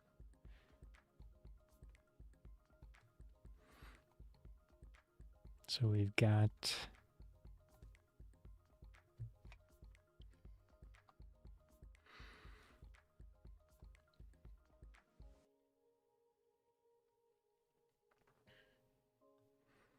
this doesn't really say anything else. I probably have to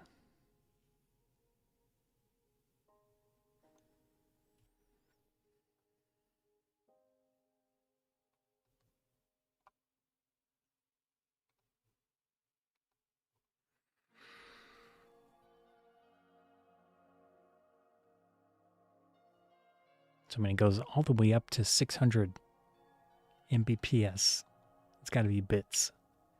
Because no drives are at that fast, except if they're like, oh, Sony uses the other cards. Yeah. What are these? What are those called? Sony has the dual. I thought they had the. Does this have the dual slot? The dual format slot?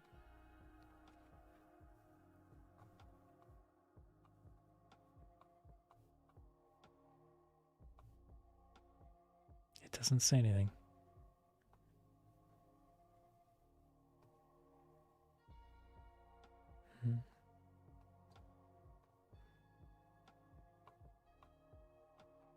Maybe it's towards the bottom.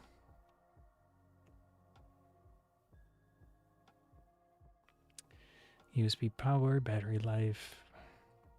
Where's memory card? I wish this were not in a pop-up.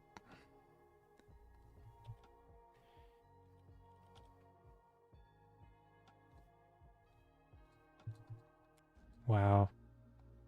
Yeah, interface designers, please. Website designers, please don't do pop-ups.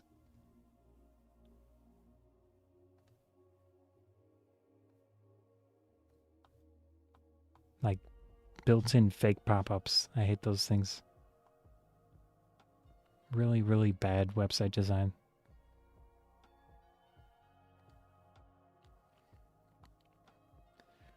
Because I can't even... Yeah, there's no way to pull this into its own page.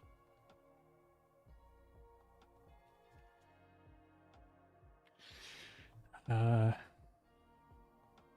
feel like memory stuff would be towards the bottom. Maybe... No, oh, jeez. Crap. Is it up here? Oh.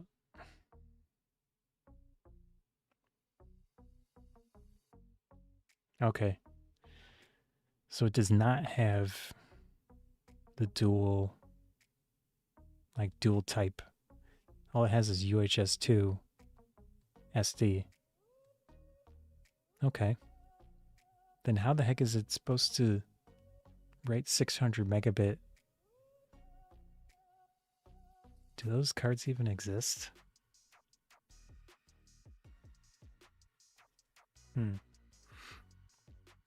Don't know. Let's see if a 600 megabit writing speed SD card exists.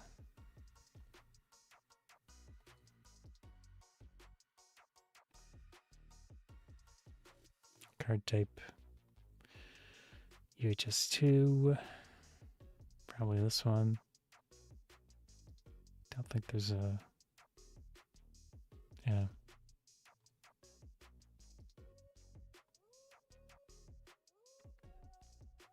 Speed class.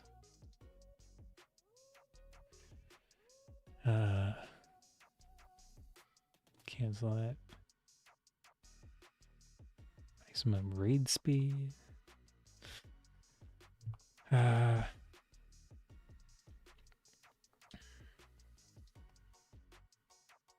we go. Series. So it has speed class, but it doesn't have read speed. Generally, B&H has a nice, pretty detailed interface, but this one's a little bit lacking. So I know that V90 is the clear, but I don't know what A1 is or A2. I mean, they don't even exist. So is U3 the new? What is U3? Let me look that up.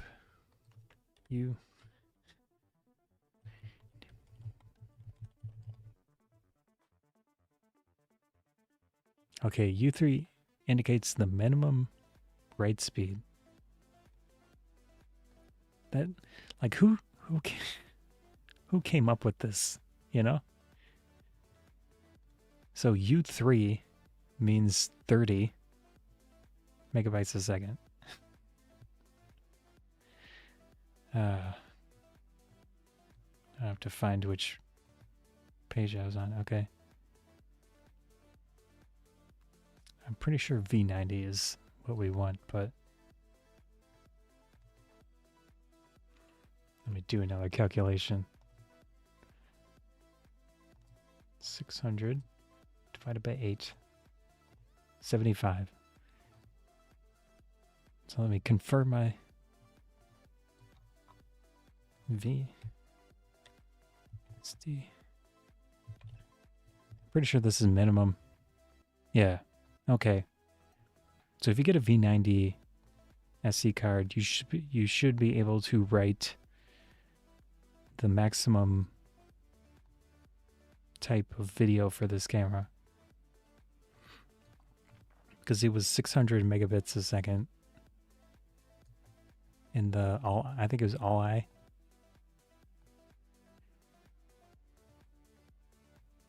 Yeah, so 60 frames a second SI 10-bit. I assume it's 422. Yeah. Cool.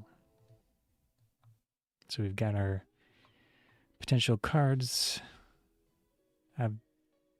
I used to like SanDisk, but more recently I've gotten some crappy SanDisk cards. I know that they did change to like Western Digital or something, but years ago. So we got 128, 256. Man, you flipping kidding me?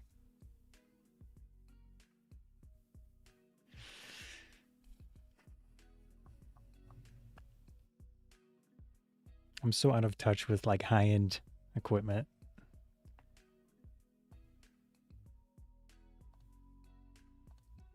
Can I sort by... I've had decent luck with Transcend, but that seems way... Oh wait, it's 64. I was gonna say that's pretty cheap. Maximum write speed. Actually, I wouldn't mind picking up some of these. I'm tempted to get one of those. Try it out. Patriot. I've had some bad, at least one bad card from them. Kingston. I can't think of any specifically that went bad on me. Sabrent. They make like straight up SSDs, so they might be a interesting option. 64 seems just too low, too small for this type of situation. See if I can pick the size here. Capacity. Do that. That 150 gigabyte. That seems very random. Yeah, let's try that first. Let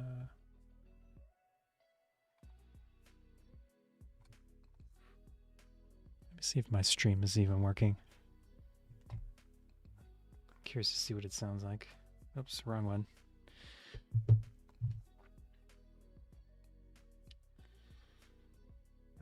Let's see. YouTube.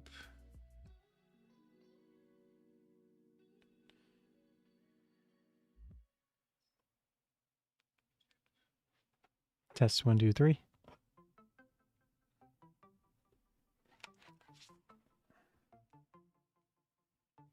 Is it working? That is pretty delayed.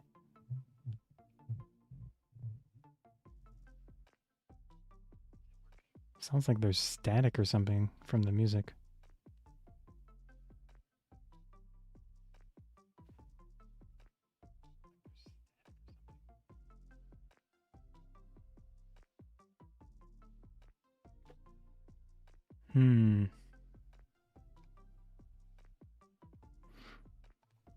Don't have that, maybe I should just not play music. I'll turn it off for a while and see if it has any issues in the recording. It's all a big test. Trying things out. All right. So we've got a 256. Let me sort again by, that is lowest price.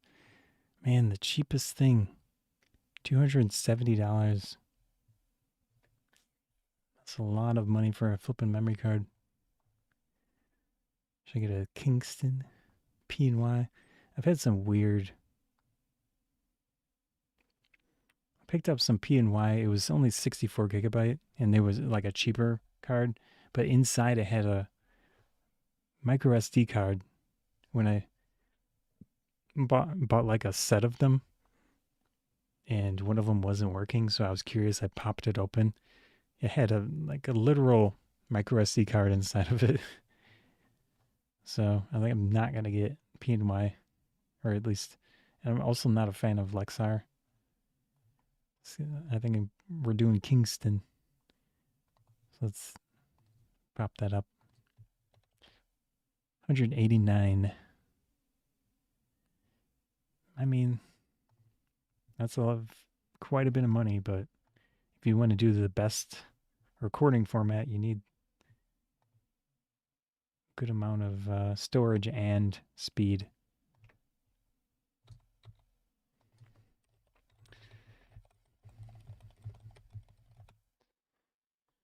Let's see if I can copy that spec.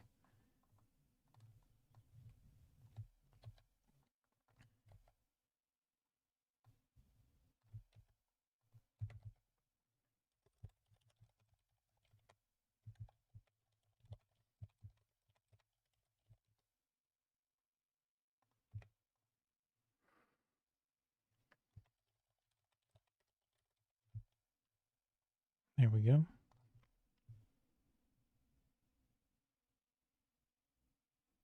I could always add multiple Sabrent. Put a Sabrent one in there too.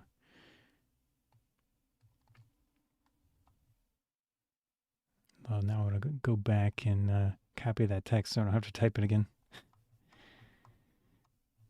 There we go. Copy.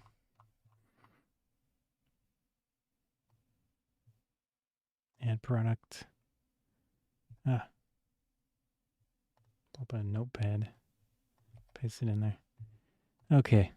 Let's put this one in here too. And use the same text. Cool.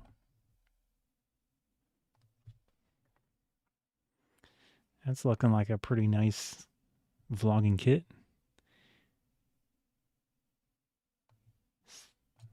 2 memory card types, potential external mic. We've got the extra battery. We've got the camera, this lens, 1635 f4 OSS. I'm surprised there aren't more OSS lenses like that.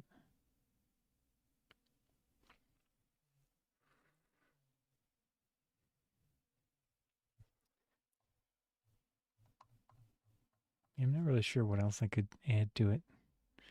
Let me add these to the Amazon list. Copy.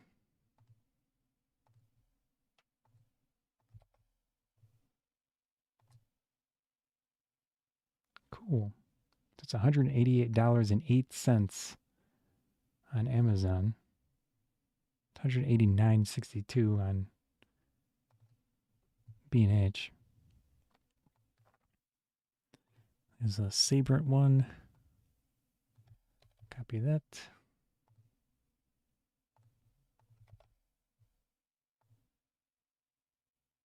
It's $199. Okay, the same price between Amazon and B&H in this case. I mean, you could probably get away. No, that's not true.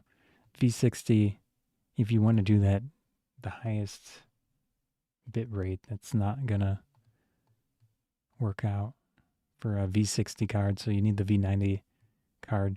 You could get 128 maybe.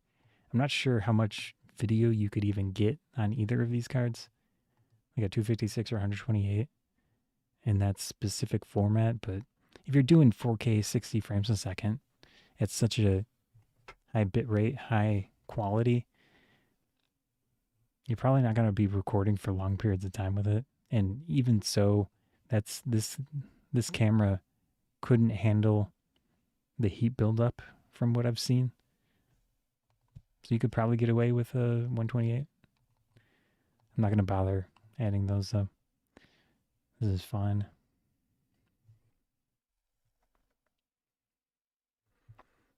Oh, maybe instead of the Sony tripod thing, I guess I could add that in here.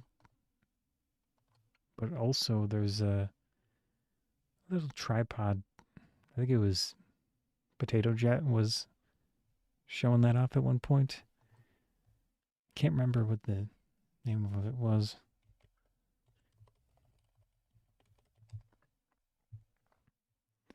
Yeah. Okay. It came up instantly. It was $80. Oh, it's $78 off. Man, that's expensive. Holy crap. So it's a Mantis Pod Pro.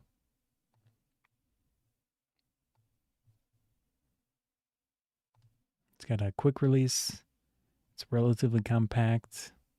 Has that ability to do that.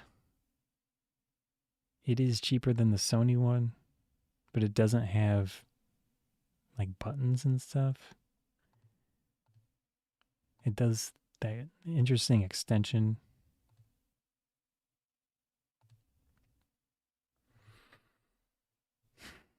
I'll put it in there. It's kind of a cool option. I mean, if you're buying a Sony ZV-E1, you've probably got some cash. So we'll add it.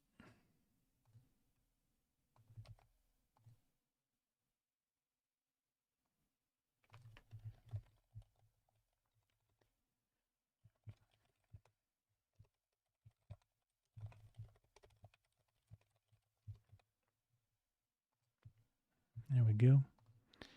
I'll also go back and add the kit with the Sony tripod thing. Whoops. Now I'm going to Amazon and adding the thing on here.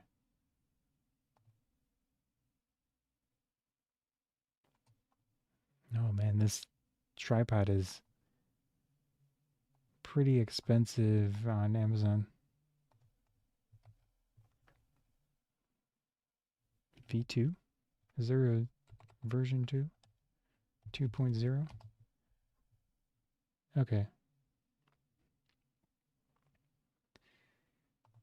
Okay, there's it's $90 on Amazon. It comes with a wireless remote on Amazon. I don't think this one comes with a remote. Anyways, it's potentially an interesting thing. I haven't used it, but it looks kind of cool.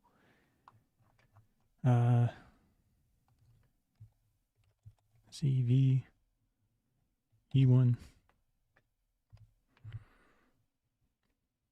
To go here, go there, copy this. Okay, I need to jump out for a second so I can get one of the pictures.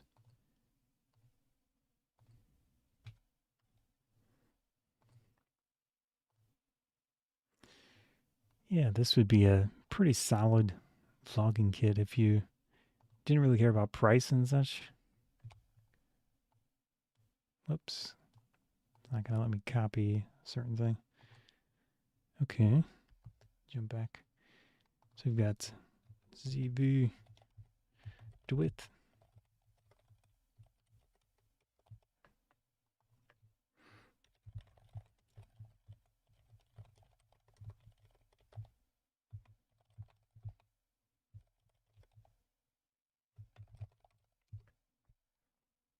There we go.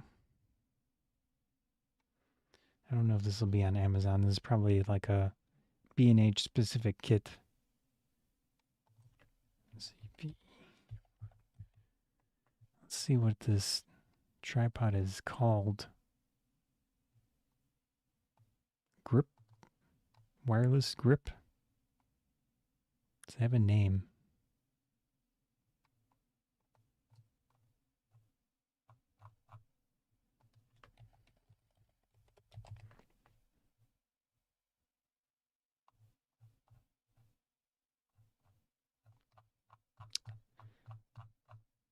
Vlogging?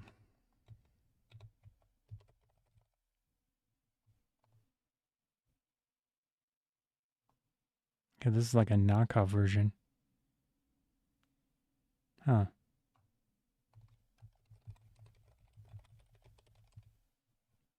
That could be a potential option for some people. But I'm trying to find the official one. ZV-1F. Ah.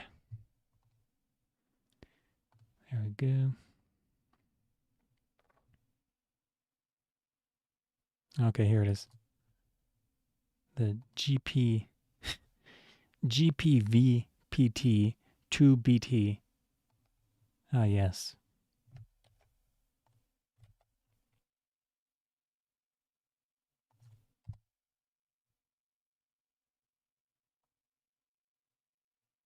I don't think there's a kit on Amazon, but I can at least add the grip itself. It's $138 on Amazon just for the grip, which kind of aligns with the, same price. But I think the kit, is the kit any cheaper? So it's $235. We can calculate it. Let's see. So we've got this. Then also this minus 2198. 5 cents.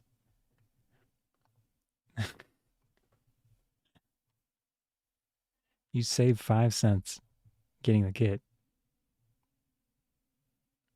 Come on, B&H. Make it a little bit more reasonable. That's funny. Out of tea, but I also have more tea.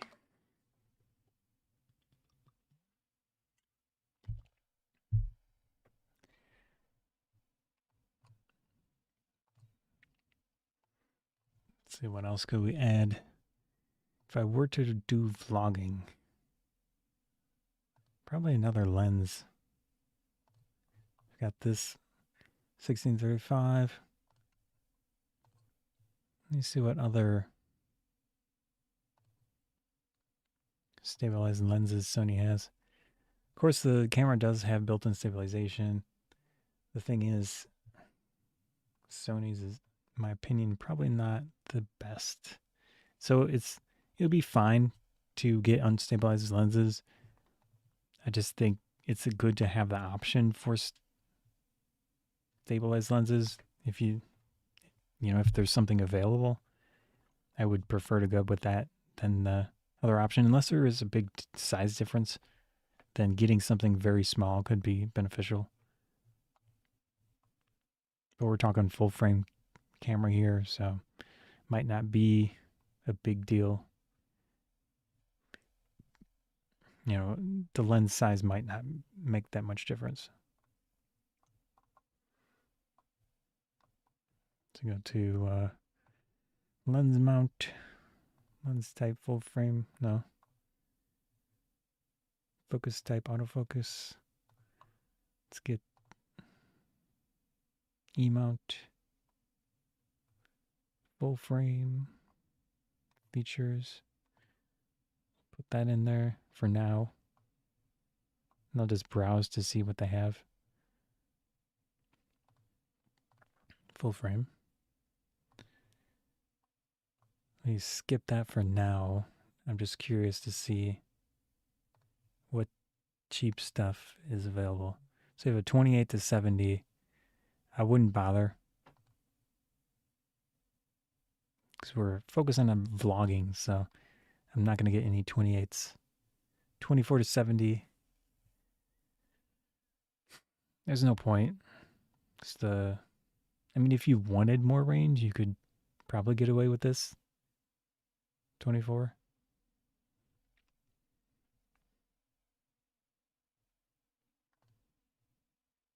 Like if you were doing a bunch of zoom in, the thing is, I'm pretty sure this camera has that clear optical zoom thing. So if you're going to the 16 to 35, is it 35? Where's my list? Yeah, it's a 35. So if you're at 35 and then you also use the clear image zoom thing, which I think this camera has, You'll get pretty close. So I don't think you need more optical range for vlogging. But, you know, so I'm thinking something fast, large aperture. So if you wanted to switch out the lens, you can do that. 100 to 400, 24 to 240. I don't know, what situations would you do that style of videography in that type of range? I don't know. Maybe there could be some situations, but I'm not going to add that. Macro, super telephoto, 85, nah. 24 to 105. They're going to have to look at non-stabilized lenses. These are getting expensive too. Sigma, 24 to 70, 2.8. Maybe this, oh no, that's an adapted. Gonna pass on that. I don't know why they'd still be selling that.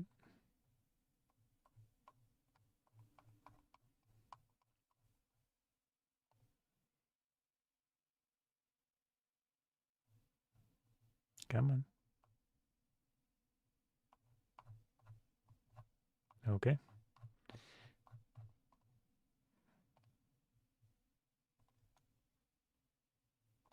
My stream's still working? Yeah. Maybe it's just their website. Okay, yeah. That was weird.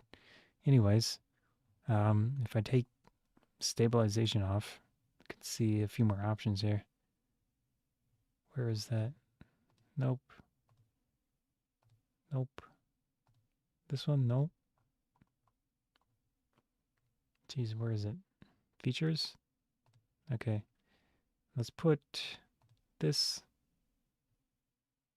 So I want it potentially a nice fast lens for if you wanted some B-roll or something. That'll be good. Let's see. That's right.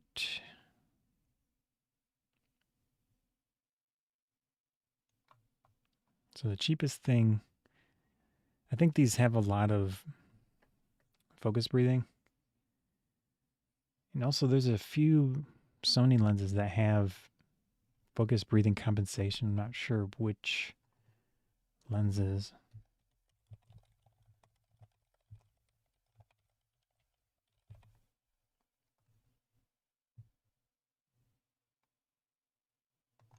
Here we go. So it shows us which cameras, but it doesn't show which lenses have it.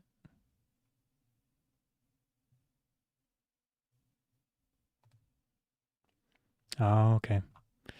So we got the 11 to 18, 14 to 18, 15, 15 f4,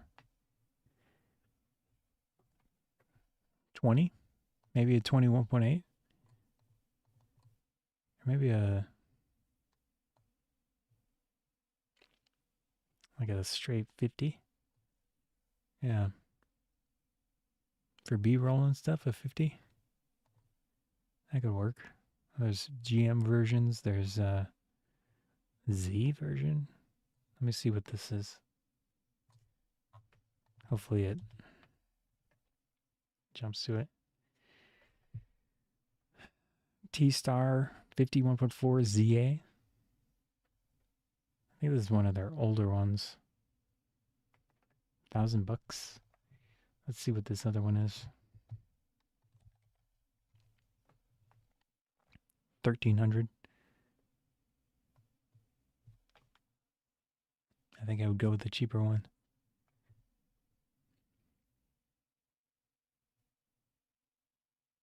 There's a 1.2, 52.5. Maybe this one.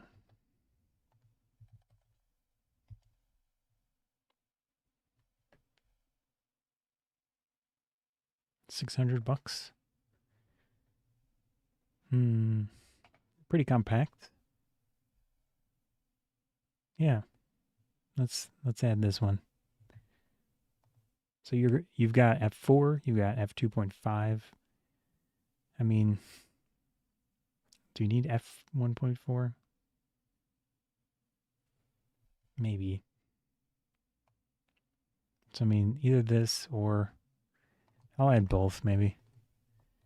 Give people options potentially if they're looking for an additional lens.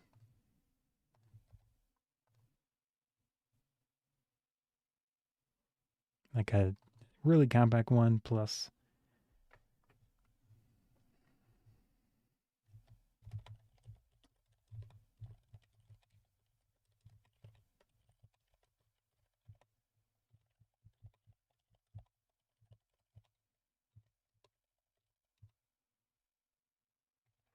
oops.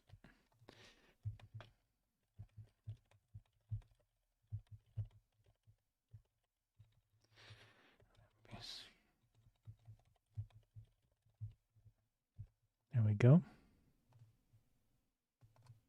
Save this text so I don't have to retype it.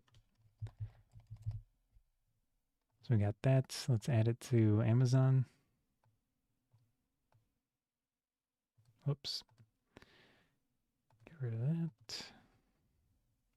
Copy this. That's an interesting lens. I don't know if I've seen this. 50 f2.5G. Very compact looking. Has clicks. So it even has like a D-click aperture.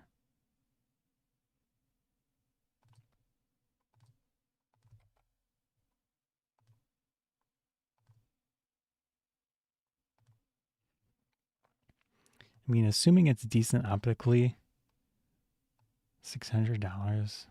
I mean, that feels not terrible these days, but it is also a lot of money in reality. And compared to like the DSLR days, $600 for a 50 that's not even 1.4. I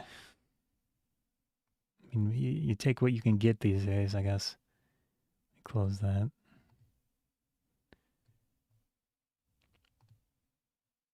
Let's go back to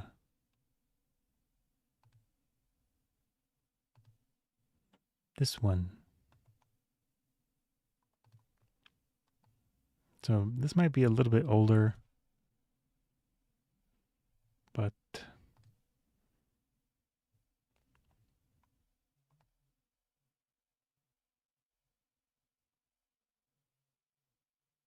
so it says it hunts for focus.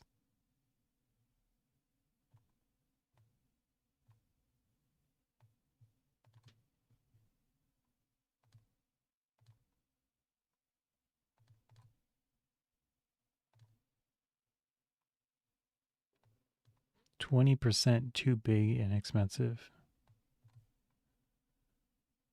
Because that was way back in 2016. Yeah. Their tune is probably changing. Tack on another $400 for the other one from Sony.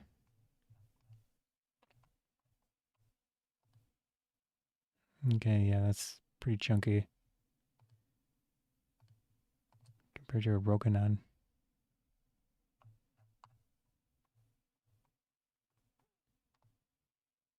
Yeah, this is an old lens. Do not buy Sony glass. My lens.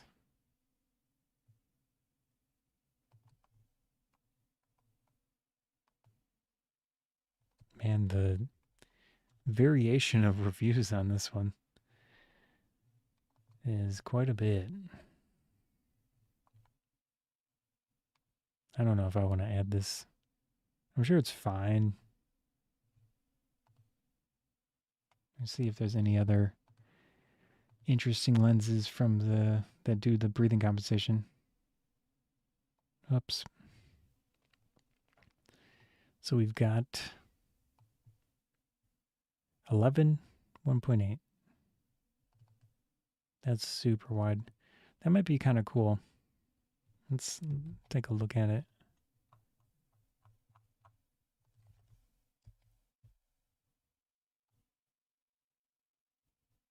Oops.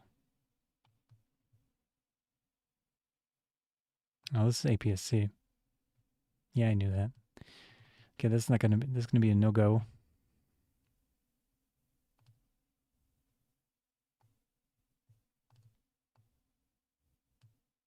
Fourteen 1.8. Is this a full frame?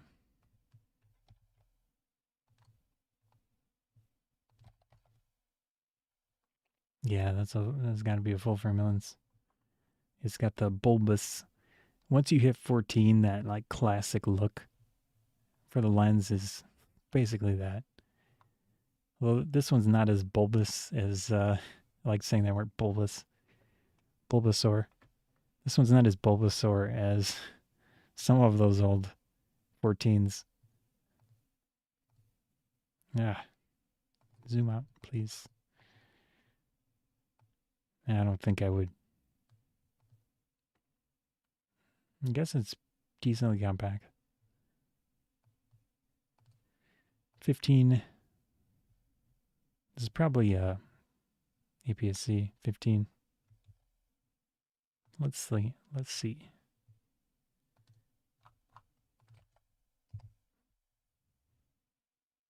Yeah, that's a APS-C.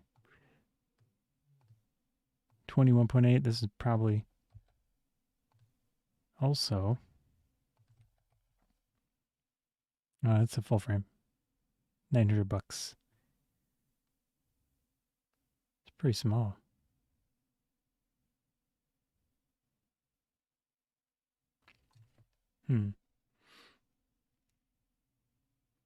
No, I mean, yeah, this might be good because in some situations, 20 millimeter full frame vlogging, you're holding the camera out. I could see that being a pretty nice setup. It does not have optical stabilization, but the camera itself does have sensor-based stabilization, and then you can tack on like a digital-based stabilization, I would assume, in that camera. There's probably at least one type, if not like two different types. Yeah, let's add this as an option. Oops, let me copy that.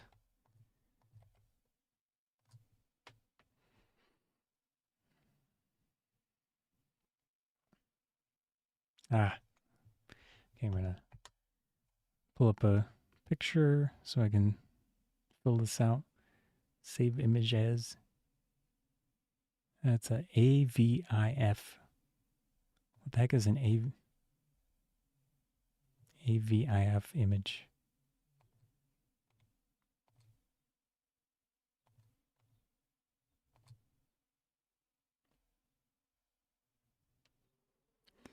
There we go.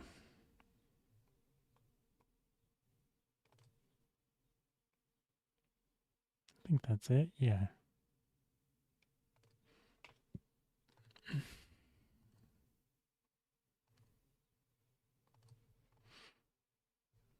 Jump back to that. Okay. So we got the text here. I'm helping out kit.co, I guess, with their website. An alternative to the 16 to 34 lens.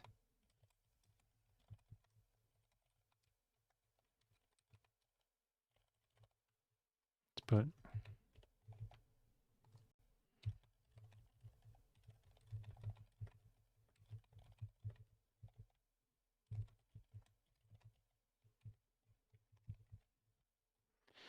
the ZV-E1 has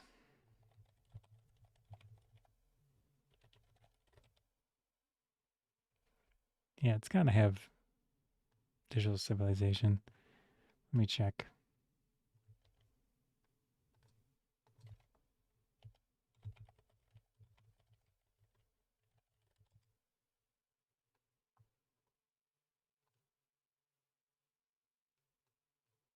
It's not useful.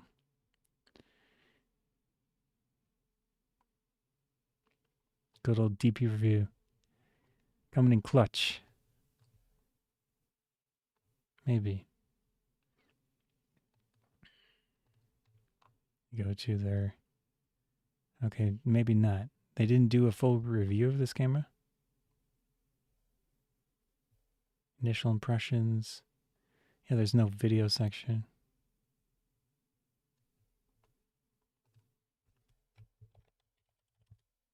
Okay.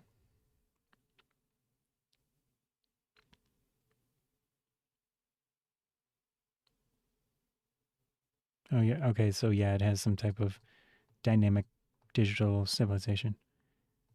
So they somehow managed to make it work with basically very limited pixels. Because this has a, I think, 12 megapixel.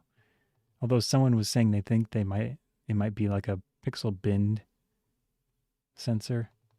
So it would have like 4 times as many actual pixels, but it's basically 12 in every single mode. Yeah. Okay.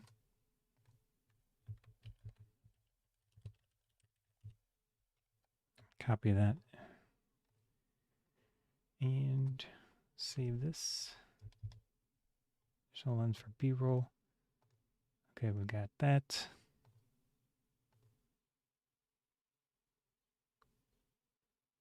Cool. Put this into the Amazon list.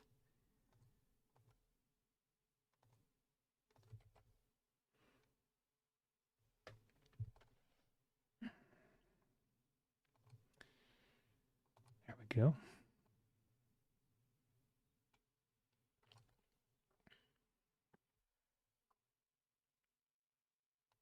I'll add one more lens.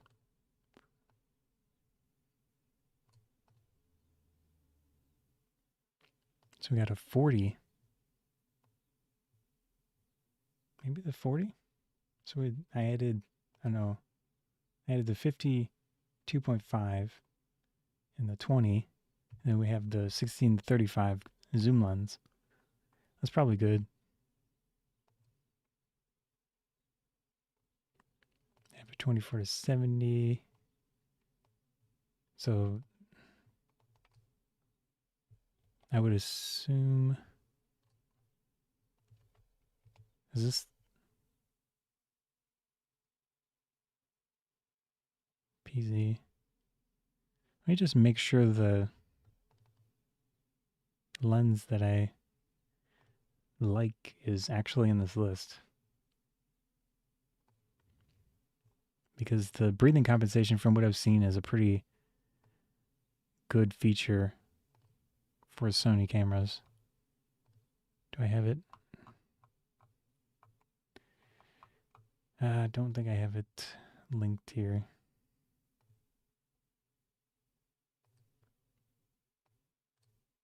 Just let me copy the text, please. I'll type it in.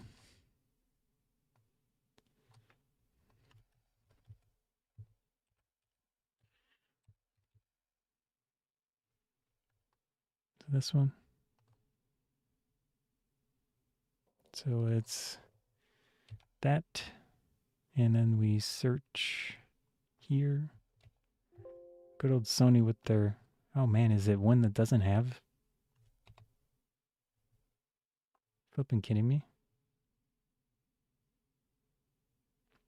Why would this not be in the list?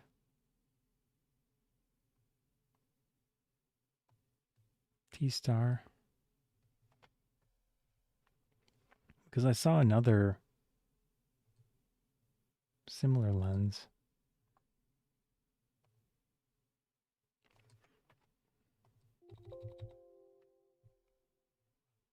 Wow, that's pretty crappy.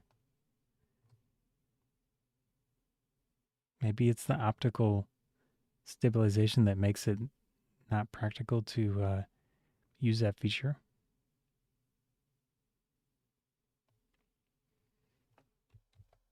Let's see what these other ones are. So that's flip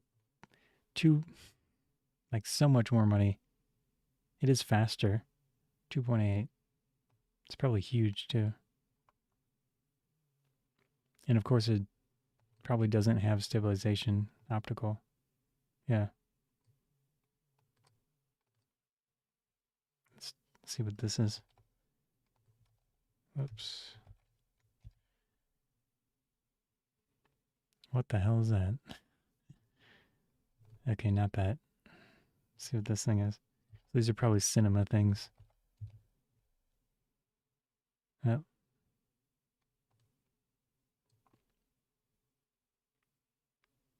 Maybe they did that just so people buy this instead. Although this doesn't have optical stabilization.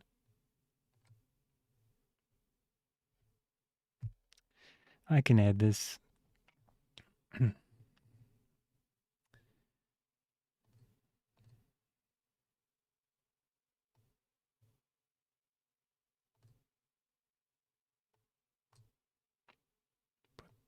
Put that,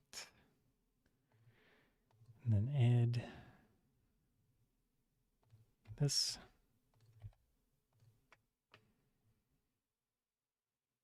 Let's see what this is called. Breathing compensation. Oh, come on.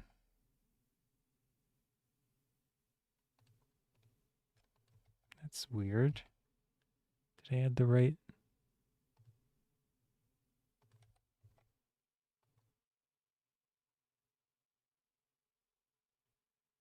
Okay, let's jump out a second. I don't know why that picture is in there. That's pretty weird.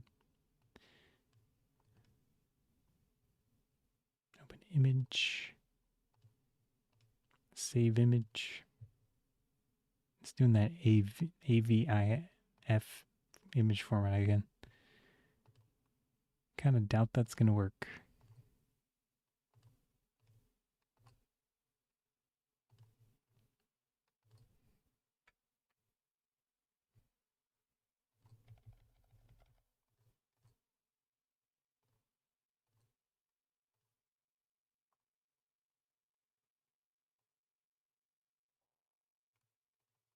There we go.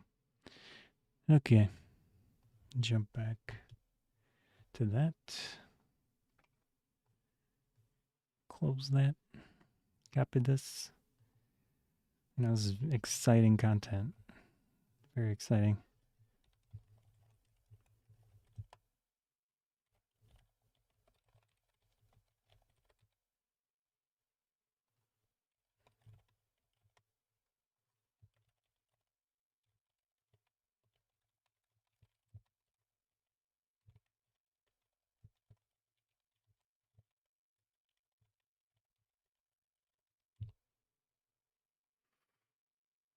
Should be good.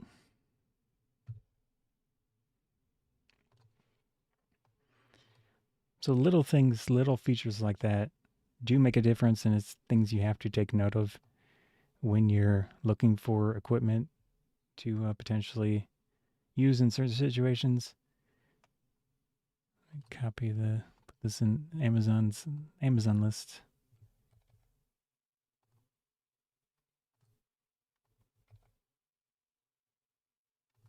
For some reason I can't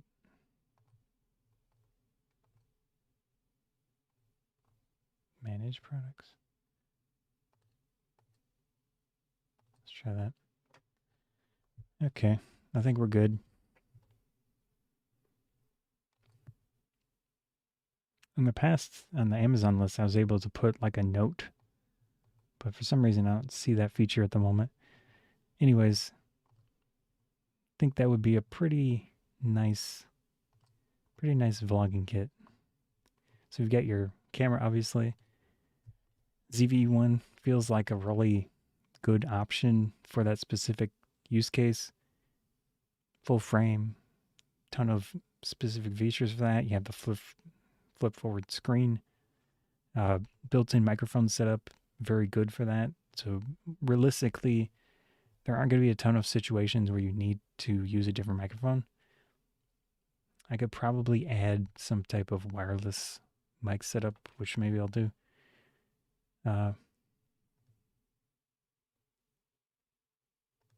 But besides that, I feel like this is going to be the best lens option, especially considering the price and stuff.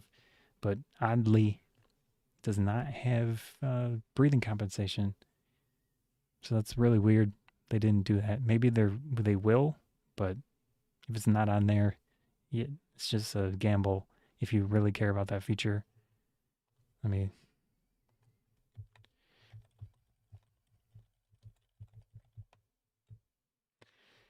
it is not.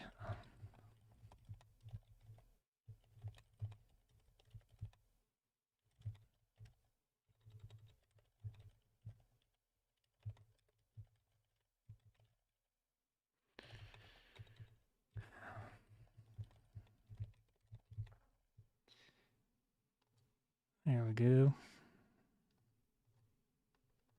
So I would probably get that, but I don't know in practice how useful that feature is. I'm sure it does help, but yeah. Extra battery, potentially, if you want an external mic on the camera, that's an option. Expensive memory cards that do the most advanced, highest bit rate recording on this camera. Potential tripod option. Nice B-roll lens. You got a 50, 2.5 is pretty compact. I think this setup would be good being focused on compact. So I would probably get this lens and then get that one and skip these ones. Or maybe if you were just doing the vlogging stuff, the 20 might work out just fine. Or this one. But yeah, it would be nice to do a test between this lens and this lens, considering the breathing feature not being on this lens, and then seeing if the optical stabilization did make a difference. But yeah, I don't have access to this gear, so anyways, I think I'm good for today. Interesting test. I'm gonna take a look at it and see if that static was actually coming through the music. I'm not sure why it would be doing that, but yeah, we'll see. If you watched it, or will watch it, hope you enjoy some of it. Scott of Photography Bonsai. See you around.